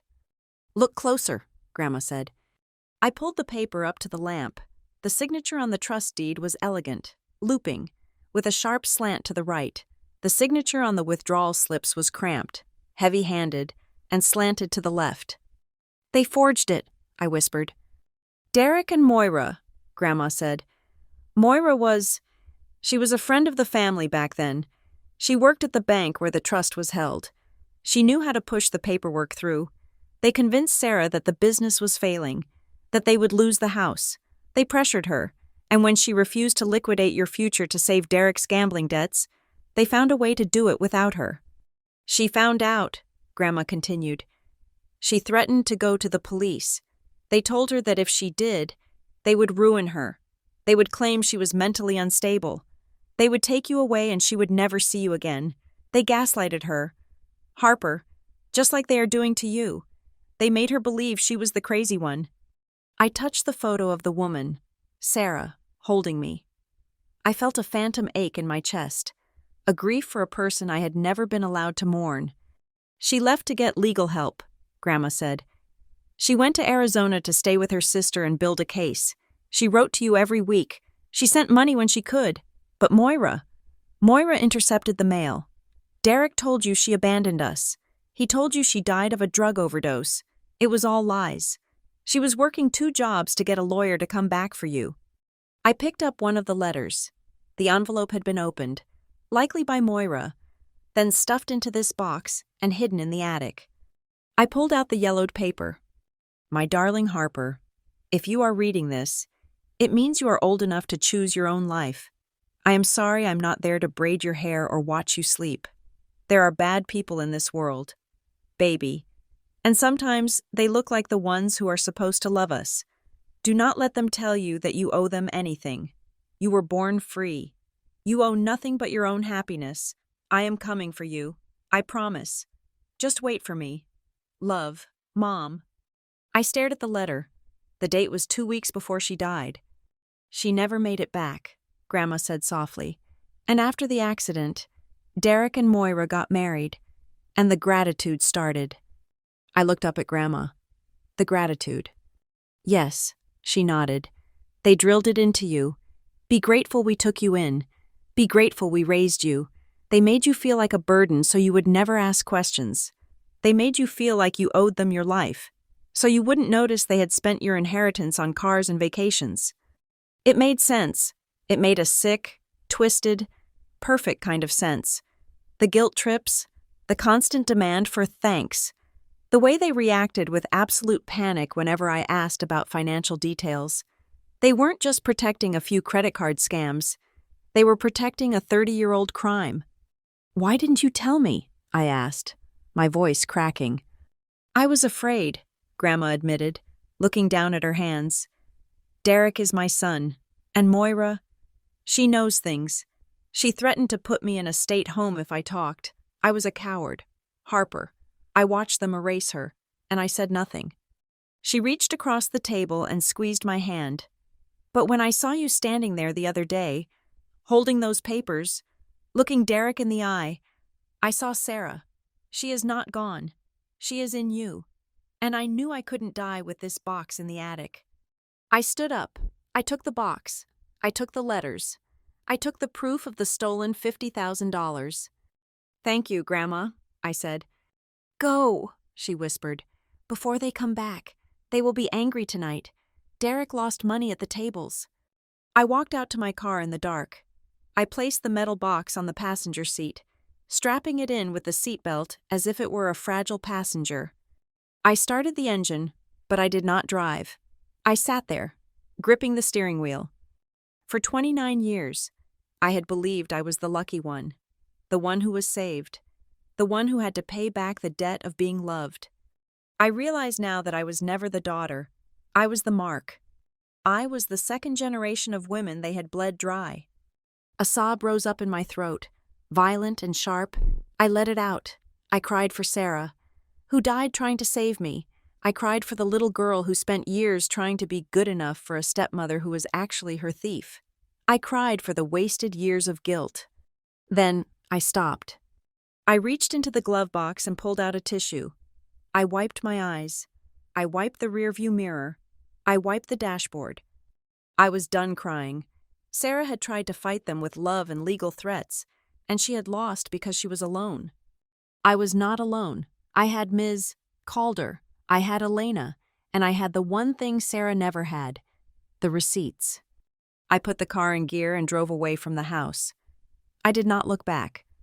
The next morning, I laid the new documents on Ms. Calder's desk. She picked up the trust deed. She looked at the withdrawal slips. She read the letter. She took off her glasses and looked at me. Her expression was no longer just professional. It was deadly. "Harper," she said quietly, "this changes the landscape entirely." "How?" I asked. Before, we were looking at civil fraud and identity theft regarding your current accounts. That is bad. But this? She tapped the trust deed. This is embezzlement of a minor's trust. This is interstate fraud. This establishes a pattern of predatory behavior that spans decades. The statute of limitations might be tricky on the theft itself, but as evidence of character and intent for the current case, it is a nuclear weapon. She leaned forward. This is not about paying bills anymore. This is about dismantling a criminal enterprise that has been operating under the guise of a family. "Do it," I said. "Burn it down." "We will need to authenticate the signatures," Ms. Calder said. "But if this holds up, Derek and Moira are not just looking at bankruptcy, they are looking at prison time." I looked at the photo of Sarah on the desk. She looked like she was waiting for me to finish what she started. "One more thing," I said. "I want to change my name." Ms. Calder raised an eyebrow. "To what?" "I want my mother's maiden name," I said. "I am done being a Wren." "We can add that to the petition," Ms. Calder said. I walked out of her office into the bright sunlight of Port Mason. The city looked different today. Sharper, clearer. My phone buzzed. It was a text from Derek. "We need to talk. We can work out a payment plan. Just do not involve the lawyers anymore." I looked at the message. He was scared. He had no idea that I wasn't just coming for the credit card debt anymore. I deleted the thread. I blocked the number. The grateful daughter was dead. The woman who drove away from the curb was someone else entirely. And she had a bill to collect that was 30 years overdue. The metal box from my grandmother sat on the corner of my desk like a radioactive isotope. I had spent the night reading the letters from my birth mother, Sarah, absorbing the love and the warning she had left behind. But when the sun rose over Port Mason, I closed the lid. It was time to switch gears from grieving daughter to forensic auditor. Ms. Calder had been right. The trust fund theft was the foundation, the original sin. But I needed to know the current structural integrity of the web they had spun around me. I spent the morning running a deep dive background check on myself, the kind usually reserved for high-level security clearance at Red Haven. What I found made the Netflix subscription look like a joke. I pulled up a commercial leasing database. There, buried under a list of active contracts, was a lease agreement for a 2,000-square-foot warehouse space in the industrial district south of the city. Tenant: Wren Contracting Solutions. Guarantor: Harper Wren. Lease term: 3 years. Status: defaulted. Eviction proceedings active. I stared at the screen. I had never signed a guarantee for a warehouse. Derek had mentioned years ago that he wanted to expand his contracting business, to store materials in bulk. He had made it sound like a pipe dream.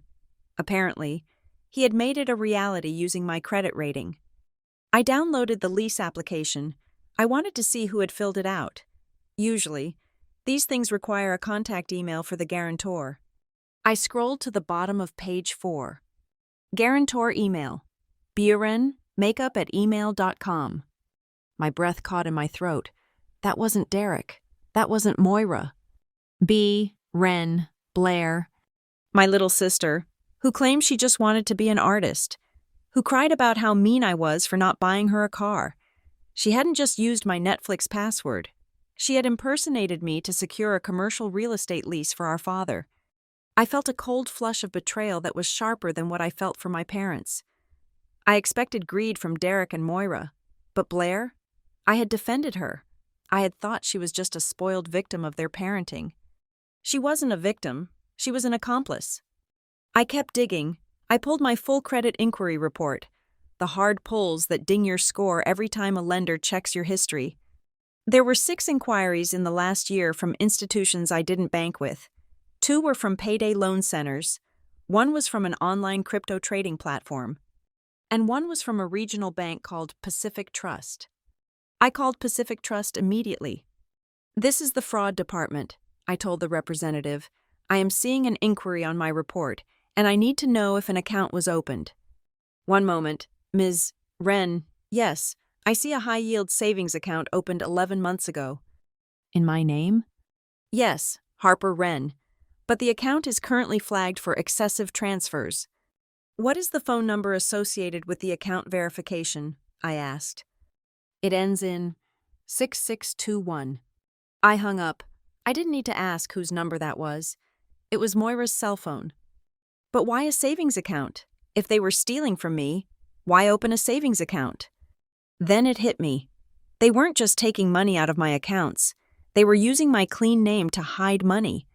They were likely moving funds, perhaps undeclared income from Derek's side jobs, or cash they wanted to hide from their own creditors, into an account under my name to avoid taxes or liens. Then, they would transfer it out as needed. They were using me as a money mule. I looked at the dates of these account openings. The warehouse lease was signed in May. 2 years ago, the Pacific Trust account was opened last November. I opened my work calendar. In May 2 years ago, I was in Seattle for 3 weeks overseeing a merger. Last November, I was hospitalized for 3 days with severe food poisoning. The pattern was undeniable. They didn't just steal randomly. They waited. They watched.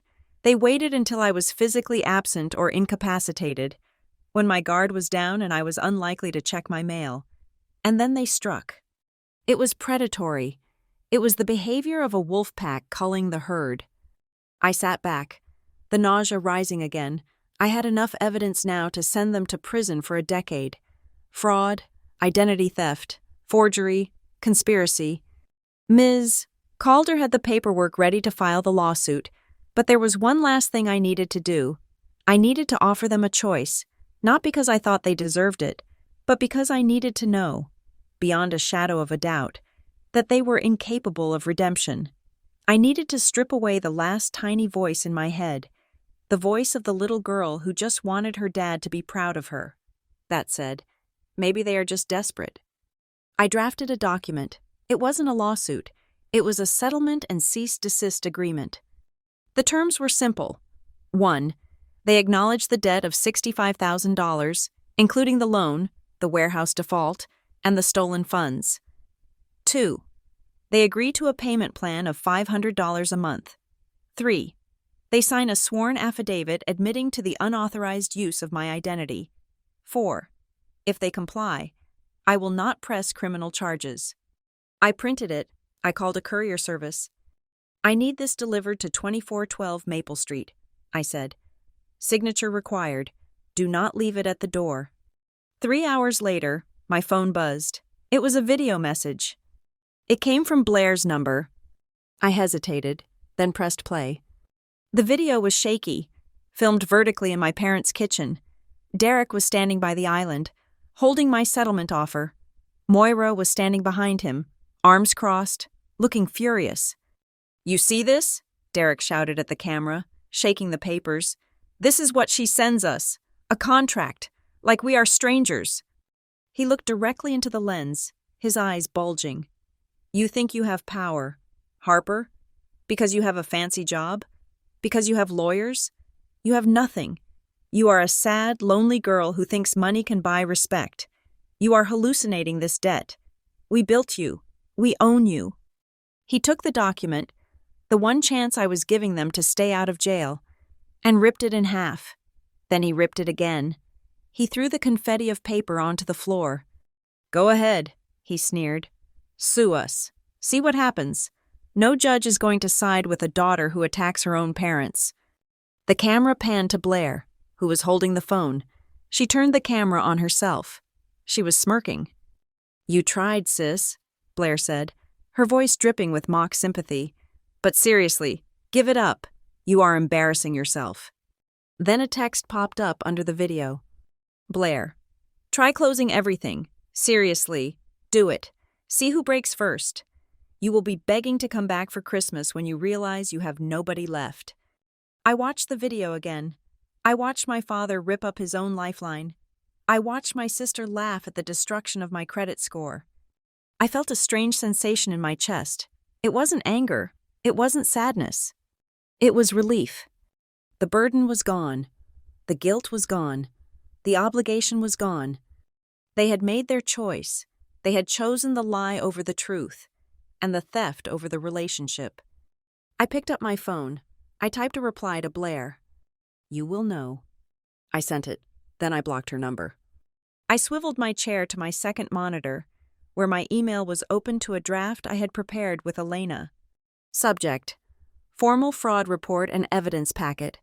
Harper Wren.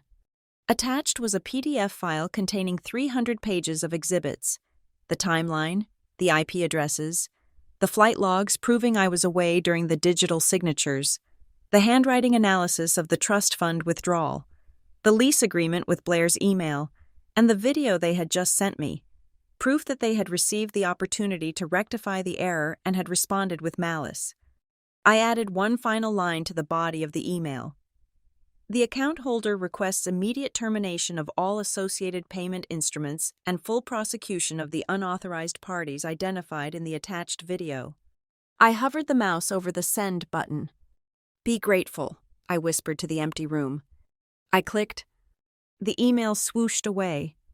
I didn't stop there. I picked up my landline and dialed the number for the utility company that serviced my parents' house. The account that was still legally in my name because Derek had bad credit. "This is Harper Wren," I said.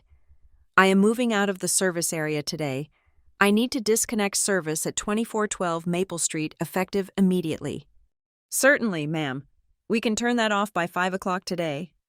"Thank you." I called the internet provider. "Cancel service. Reason: unauthorized account opening." I called the insurance company. "Flag the policy for fraud. Do not reinstate." I sat there for an hour, dismantling their life one phone call at a time. It was surgical. It was precise. It was logistics.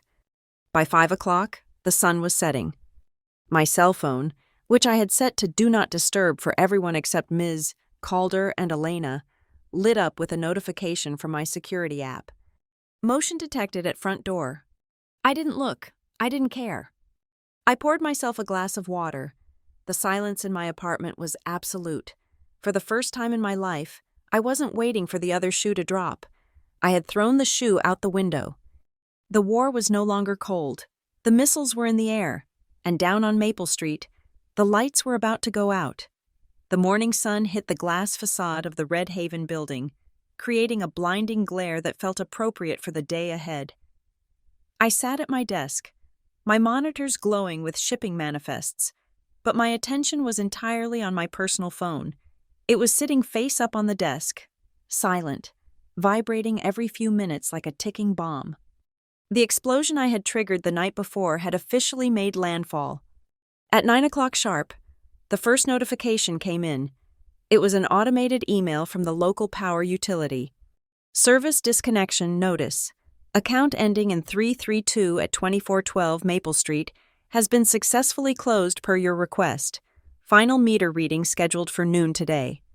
10 minutes later, the internet provider chimed in. Equipment return required within 5 business days to avoid penalty fees. Then the car dealership called. I let it go to voicemail. The transcription popped up a moment later. "Ms. Ren. We received a notification from your bank regarding a stop payment on the lease for the Honda Civic. We also see a fraud alert on the credit profile. Please contact us immediately, or we will be forced to initiate repossession protocols. I took a sip of my coffee. It was black, bitter, and perfect. For years, I had been the one scrambling. I was the one who woke up in a cold sweat, wondering if the auto pay would go through. I was the one who ate instant oatmeal so they could eat steak. Now, I was just the observer. I was the traffic controller watching a crash I had predicted 3 miles back. At 10:30, the internal line on my desk rang. It was Sarah from the front reception. "Harper?" Sarah's voice was tight, dropped to a whisper. Your mother is here." My spine stiffened. "Here, in the lobby?" "Yes, she is pretty upset. She is demanding to see you. She says it is a family emergency. She is raising her voice. Harper, people are staring." I closed my eyes for a second. Of course, Moira's favorite weapon was public embarrassment. She thought that if she made a scene in my professional sanctuary, I would crumble just to make her stop. She thought I would cut a check to buy her silence. "I will be right out," I said. "Call security. Sarah, tell them to stand by, but not to engage unless I signal." "Security, are you sure?" "I am sure." I walked to the elevator. I smoothed my blazer. I checked my reflection in the metal doors. I did not look like a scared daughter. I looked like the operations manager of a logistics firm dealing with a vendor dispute. When the elevator doors opened on the ground floor, I could hear her before I saw her. "I am her mother," Moira was shouting at the young receptionist. "You cannot tell me she is busy. She is sitting up there pressing buttons while her parents sit in the dark. Tell her to come down here right now." She looked manic. Her hair was pulled back haphazardly. Her coat was buttoned wrong, and she was clutching her purse with white knuckles. She looked like a woman whose reality had just shattered. I stepped into the lobby. "Moira." She spun around, her eyes locked onto me, and for a second, I saw relief. Then the rage took over. She marched toward me, her heels clicking aggressively on the marble floor. "What have you done?" she hissed, getting right in my face. "The power is off. Harper, the internet is gone. Derek cannot access his bidding software. You have paralyzed us." "I closed the accounts that were in my name," I said, my voice projecting clearly across the silent lobby. I saw 2 account executives pause by the coffee station, watching, as I told you I would. "You did not just close them," she screamed, poking a finger at my chest. "You flagged them for fraud. The power company said we cannot just switch it to Derek's name because the address is under investigation. We are blacklisted. Harper, we have no heat." "Then I suggest you go to a hotel," I said. "Use your own credit card, the one that is actually in your name." "You ungrateful little witch." Moira raised her hand. It was a reflex, a gesture from my childhood meant to intimidate. I did not flinch. I did not step back. I looked at her raised hand. Then I looked her in the eye. "Do it," I said softly. "Hit me. There are 4 security cameras in this lobby. Please, give my lawyer more evidence." Moira's hand froze in the air. She looked around. She saw the security guard stepping forward. She saw the receptionist on the phone. She saw the account executives watching. The shame she had tried to weaponize against me was suddenly reflecting back on her. "You are killing your father," she whispered, lowering her hand. "Stress. His heart." "Derek's heart is fine," I said. "His credit score, however, is terminal, and that is not my problem anymore." I turned to the security guard. "Frank, this woman is trespassing. Please escort her out. If she returns, call the police." "Ms. Wren," Frank nodded, stepping between us. "Ma'am, you need to leave." "Harper," Moira wailed, as Frank guided her toward the revolving doors. "You cannot do this. We are your family."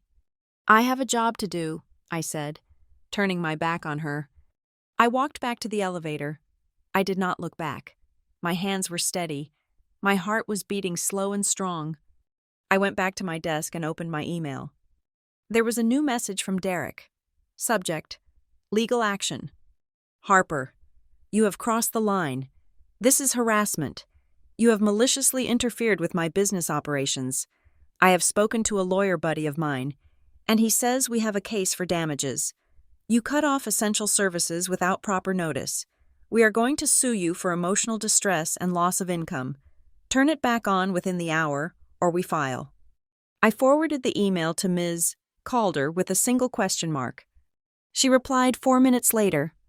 Attached is the response I just sent him. Do not worry. He has no standing. A thief cannot sue his victim for taking back the keys to the getaway car. I opened the attachment. Ms. Calder's letter was a masterpiece of legal brutality. It cited the fraud statutes, the unauthorized lease agreement, and the forged trust fund withdrawals. It informed Derek that any attempt to file a civil suit would trigger an immediate countersuit for racketeering. It ended with a sentence that made me smile. Your claim of loss of income is tantamount to a confession that your income was derived from the misappropriation of my client's credit. The silence from Derek's end after that was deafening. But the phone wasn't done ringing. At 1 p.m, Blair called. I answered. I wanted to hear it. Hello, Blair. I cannot believe you, she sobbed. It sounded real this time. Panic, raw and unfiltered. They came for the car. Harper. I was at the coffee shop meeting a client, and a tow truck blocked me in. They took it, in front of everyone. I told you the lease was in my name, I said. But I drive it, she screamed, the sadness snapping instantly into rage. It is my car. I have stuff in there. My makeup kit was in the trunk. Harper, how am I supposed to work? How am I supposed to get around? You just ruined my life. You ruined your own life when you used my identity to sign a warehouse lease for Dad, I said. Did you think I wouldn't find out? Did you think I wouldn't check the email address? I was helping the family, Blair yelled. Unlike you, you want us to starve? You want me to be homeless? Is that it? Do you want me dead? It was the ultimate manipulation, the suicide bait, the if you don't give me money, my suffering is your fault card. No, Blair, I said, my voice flat. I do not want you dead. I want you to live, but I want you to live on your own money. I want you to feel the weight of your own choices. I want you to be an adult. I hate you, she spat. I hope you die alone with your money. Better than dying in debt with yours, I said. I hung up. Then, the twist arrived. It came in the form of a phone call from Uncle Bob, the same Uncle Bob who had sat on the jury at Grandma's house and looked at me with disappointment. Harper? His voice was gruff, hesitant. Hi, Uncle Bob. If you are calling to tell me to turn the power back on, save your breath. No, he said quickly. No, Listen, after that meeting, after you showed us those papers, I started thinking. He paused, clearing his throat. I got a notification from Credit Karma today, he said. I never check it, usually. Sarah handles the bills, but I checked it. Harper, there is a credit card opened in my name 6 months ago. It is maxed out. $5,000. I closed my eyes. Let me guess. The billing address? It is their house, Bob whispered. It is Derek's address, and the charges. It is all lumber and drywall, stuff for his jobs. He is stealing from you too, I said. He burned through me, so he moved on to the next available host. I called him, Bob said, his voice shaking with fury. I asked him about it. He told me it was a mistake. He said he accidentally used my social security number because it was written down next to his on some old insurance form. He lied to me. Harper, my own brother. I am sorry, Uncle Bob. I just wanted to say, I believe you, he said, and I am sorry I didn't stand up for you sooner. You were right. They are sick. Thank you, I said. Check Aunt Linda's accounts too. Don't let them spare anyone. I will, he said. And Harper, give them hell. The validation washed over me. It wasn't just me anymore. The gaslighting had failed. The reality distortion field Derek and Moira had maintained for decades was collapsing under the weight of their own greed. At 3 o'clock, the email I had been waiting for arrived. It was from Elena at the bank. Subject: Investigation conclusion. Case 99281. Harper. The internal investigation is complete. We have confirmed that the digital signatures on the loan documents and the authorized user request do not match your historical signature profile. Furthermore, the IP geolocation places the origination of these requests at a residential address in Kinsley Harbor, specifically, your parents' house. We have enough to classify this as criminal impersonation. The bank is prepared to discharge your liability for the loan and pursue the perpetrators for restitution. I forwarded it to Ms. Calder. The hammer had fallen. It was no longer a family dispute. It was a federal crime with a paper trail verified by a major financial institution. 30 minutes later, my phone rang. It was Derek. I didn't answer. Then Moira called. I didn't answer. Then a text came from Derek. Harper, please pick up. The bank just called us. They are talking about freezing our personal accounts. They mentioned the police. We need to talk. Another text. We can work this out. I can sell the truck. I can pay you back. Just call them off. Please. Your mother is having a panic attack. And another. You made your point. You win. Just don't send your father to jail. Think about what people will say. You have some blame here too. You know, you let it go on so long. But we forgive you. Just stop this. I stared at the screen. We forgive you. Even when begging for their freedom, they couldn't stop manipulating. They couldn't admit they were wrong without adding a caveat that I was also broken. I didn't reply. I called Ms. Calder. They are panicking, I said. Good, Ms. Calder replied. I just got off the phone with their lawyer buddy. He is a real estate attorney who has no idea what he is doing. He sounded terrified when I mentioned the trust fund embezzlement. He wants a meeting. Do we give it to him? Yes, Ms. Calder said. Tomorrow morning, 10 o'clock, at the bank, in the main conference room, we bring everything, the letters, the fraud report, the lease, the grandmother's box. What is the goal? I asked. Total capitulation, Ms. Calder said. We are going to put a document in front of them that ensures they never speak your name again, and if they refuse to sign, the next meeting they have will be with a district attorney. Make the appointment, I said. I hung up and looked out the window. The sun had set. The city was a grid of lights, alive and moving. My phone was finally silent. No more notifications, no more threats. The accounts were closed. The power was off. The lines were cut. I packed up my bag. I walked out of the office, past the security guard who had defended me, past the receptionist who now looked at me with a mix of fear and respect. I got into my car. For the first time in years, the drive home didn't feel like a retreat. It felt like a victory lap. Tomorrow, they would have to look me in the eye. And tomorrow, for the first time in their lives, they would not see a daughter they could bully. They would see the bill collector, and I was going to make sure they paid in full. The conference room at the downtown branch of the First National Bank of Port Mason was designed to intimidate. It had floor-to-ceiling glass walls, a table made of polished mahogany that looked like it cost more than my first car, and an air conditioning system set to a temperature that I could only describe as legal chill. I sat on one side of the table. To my right was Ms. Calder, looking impeccable in a navy suit, her tablet ready. To my left was Mr. Sterling, the bank's senior fraud investigator, and a silent witness from the bank's legal compliance team. On the other side sat my family. Derek looked smaller than I had ever seen him. He was wearing his best suit, but it was ill-fitting, a relic from a time when he actually had business meetings. Moira was wearing dark sunglasses, presumably to hide eyes swollen from crying, though I suspected it was mostly for dramatic effect. Blair sat at the far end, refusing to look at me, chewing on a fingernail with a nervous intensity that vibrated through the table. Mr. Sterling cleared his throat. He did not offer coffee. He did not offer pleasantries. He opened a file folder that was 2 inches thick. "We are here to review the findings of our internal investigation regarding the accounts of Ms. Harper Wren." "Mr. Sterling said. His voice was dry, devoid of emotion. "And to discuss the resolution of outstanding liabilities totaling $65,422. Derek shifted in his seat. "Look, we have already said this is a misunderstanding.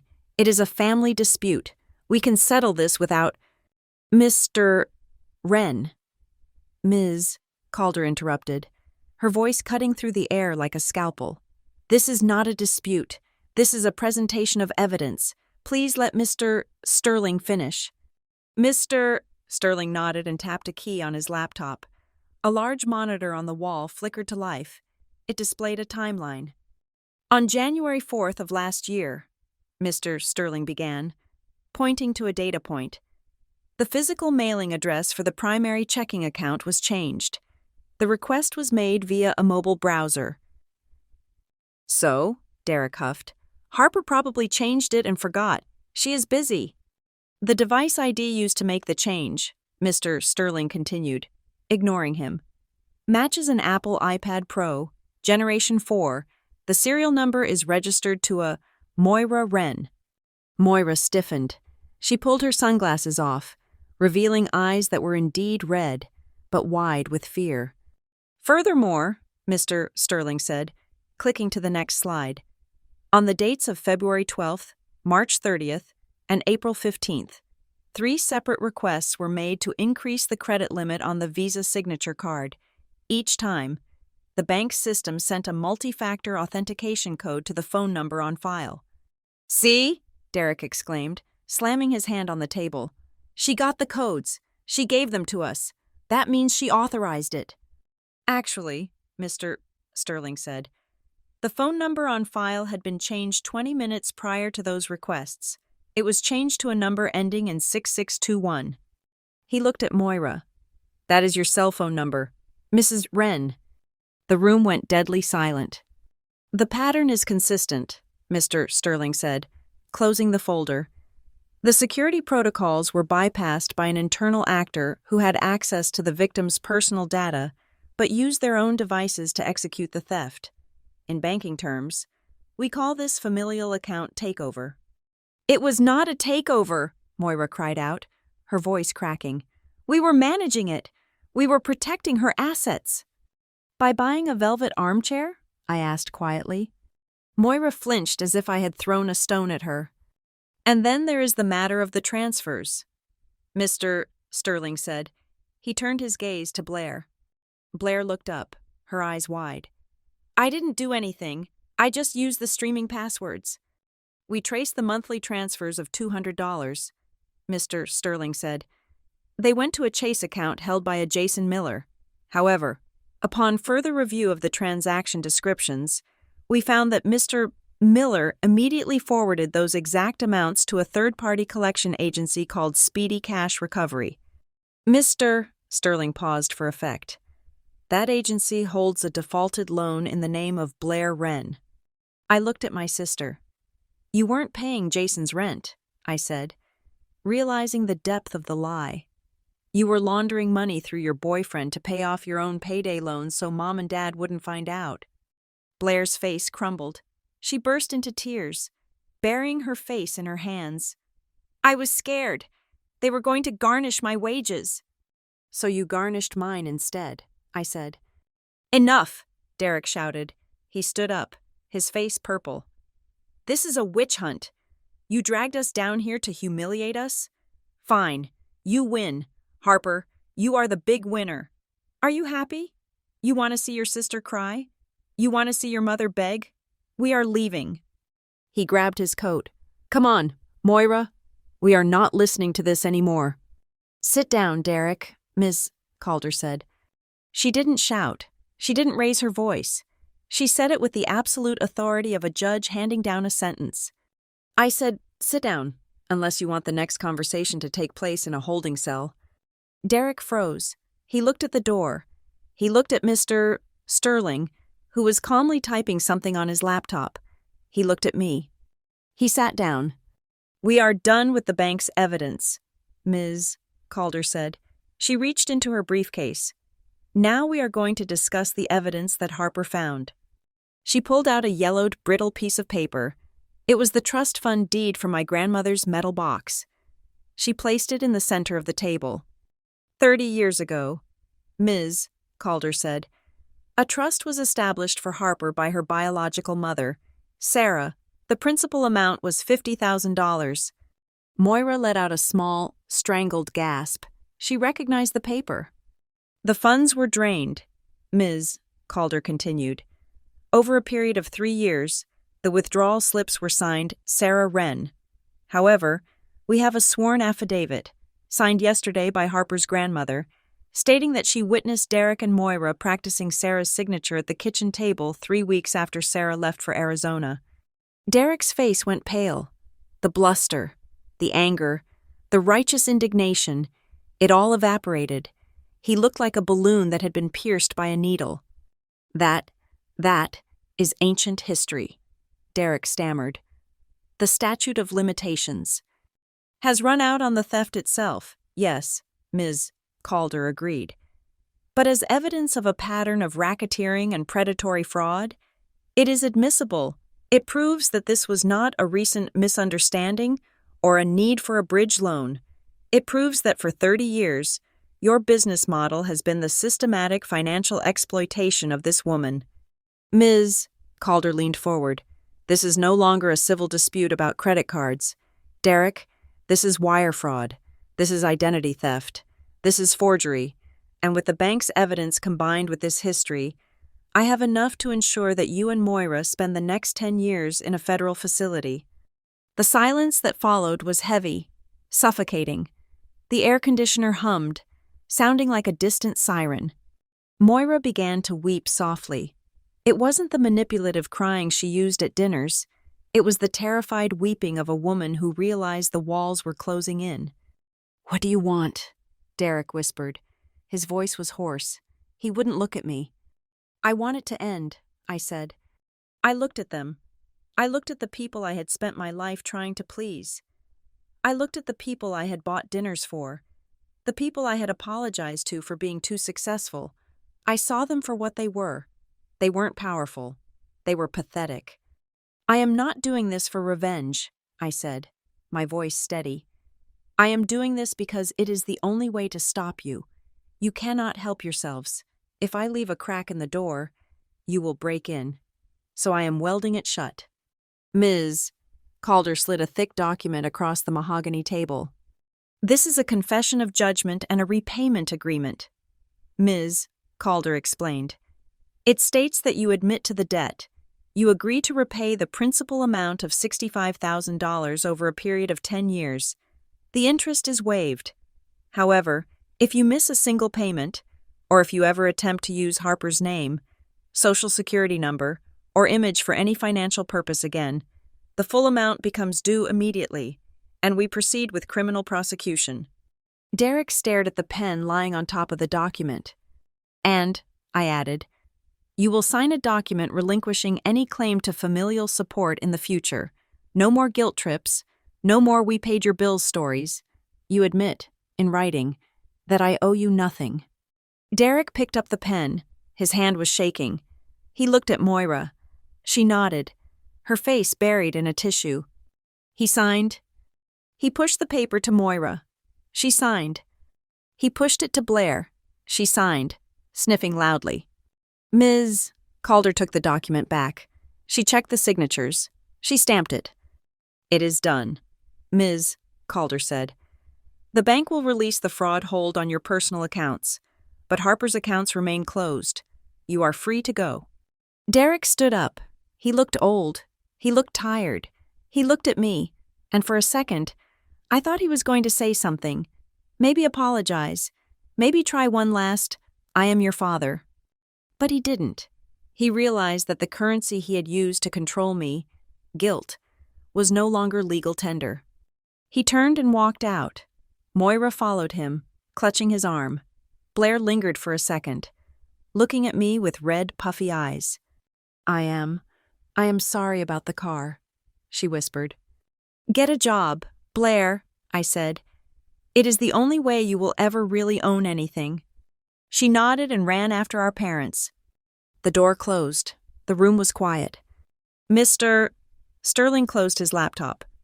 We will process the discharge of the debt from your credit report within 30 days. Ms.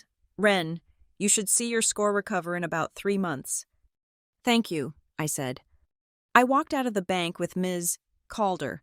We stood on the sidewalk, the city noise rushing back in. You did good, Ms. Calder said, putting a hand on my shoulder. It is not easy to amputate a limb, even if it is gangrenous. I did not lose a limb, I said, taking a deep breath of the cool air. I lost a tumor. I watched the traffic moving down the street. Somewhere in that flow of cars were my parents, driving back to a dark house to figure out how to live within their means for the first time in 3 decades. I pulled my phone out of my pocket. I opened my banking app. There was one last notification. Recurring transfer canceled. $500 to Derek Wren. I swiped it away. Then I went to the settings. I turned on real-time alerts. I turned on biometric lock. A little green checkmark appeared on the screen. Account secured. I looked at the words, account secured, but it meant so much more than that. It meant life secured. It meant future secured. I put the phone back in my pocket. I felt lighter, physically lighter, as if gravity had released its hold on me. I didn't need their apology. I didn't need their permission. I had the receipts, and I had my name back. I started walking toward my car. I had a lot of work to catch up on at Red Haven, and for the first time, every dollar I earned was going to belong to me. Thank you so much for listening to this story on the Lila Revenge Stories channel. I am curious to know where you are tuning in from today. Are you listening while driving, cooking, or maybe working late like Harper? Let me know in the comments below. I love reading your stories. If you enjoyed seeing justice served, please hit that subscribe button, like the video, and smash that hype button so we can share this story with even more people who need to hear it.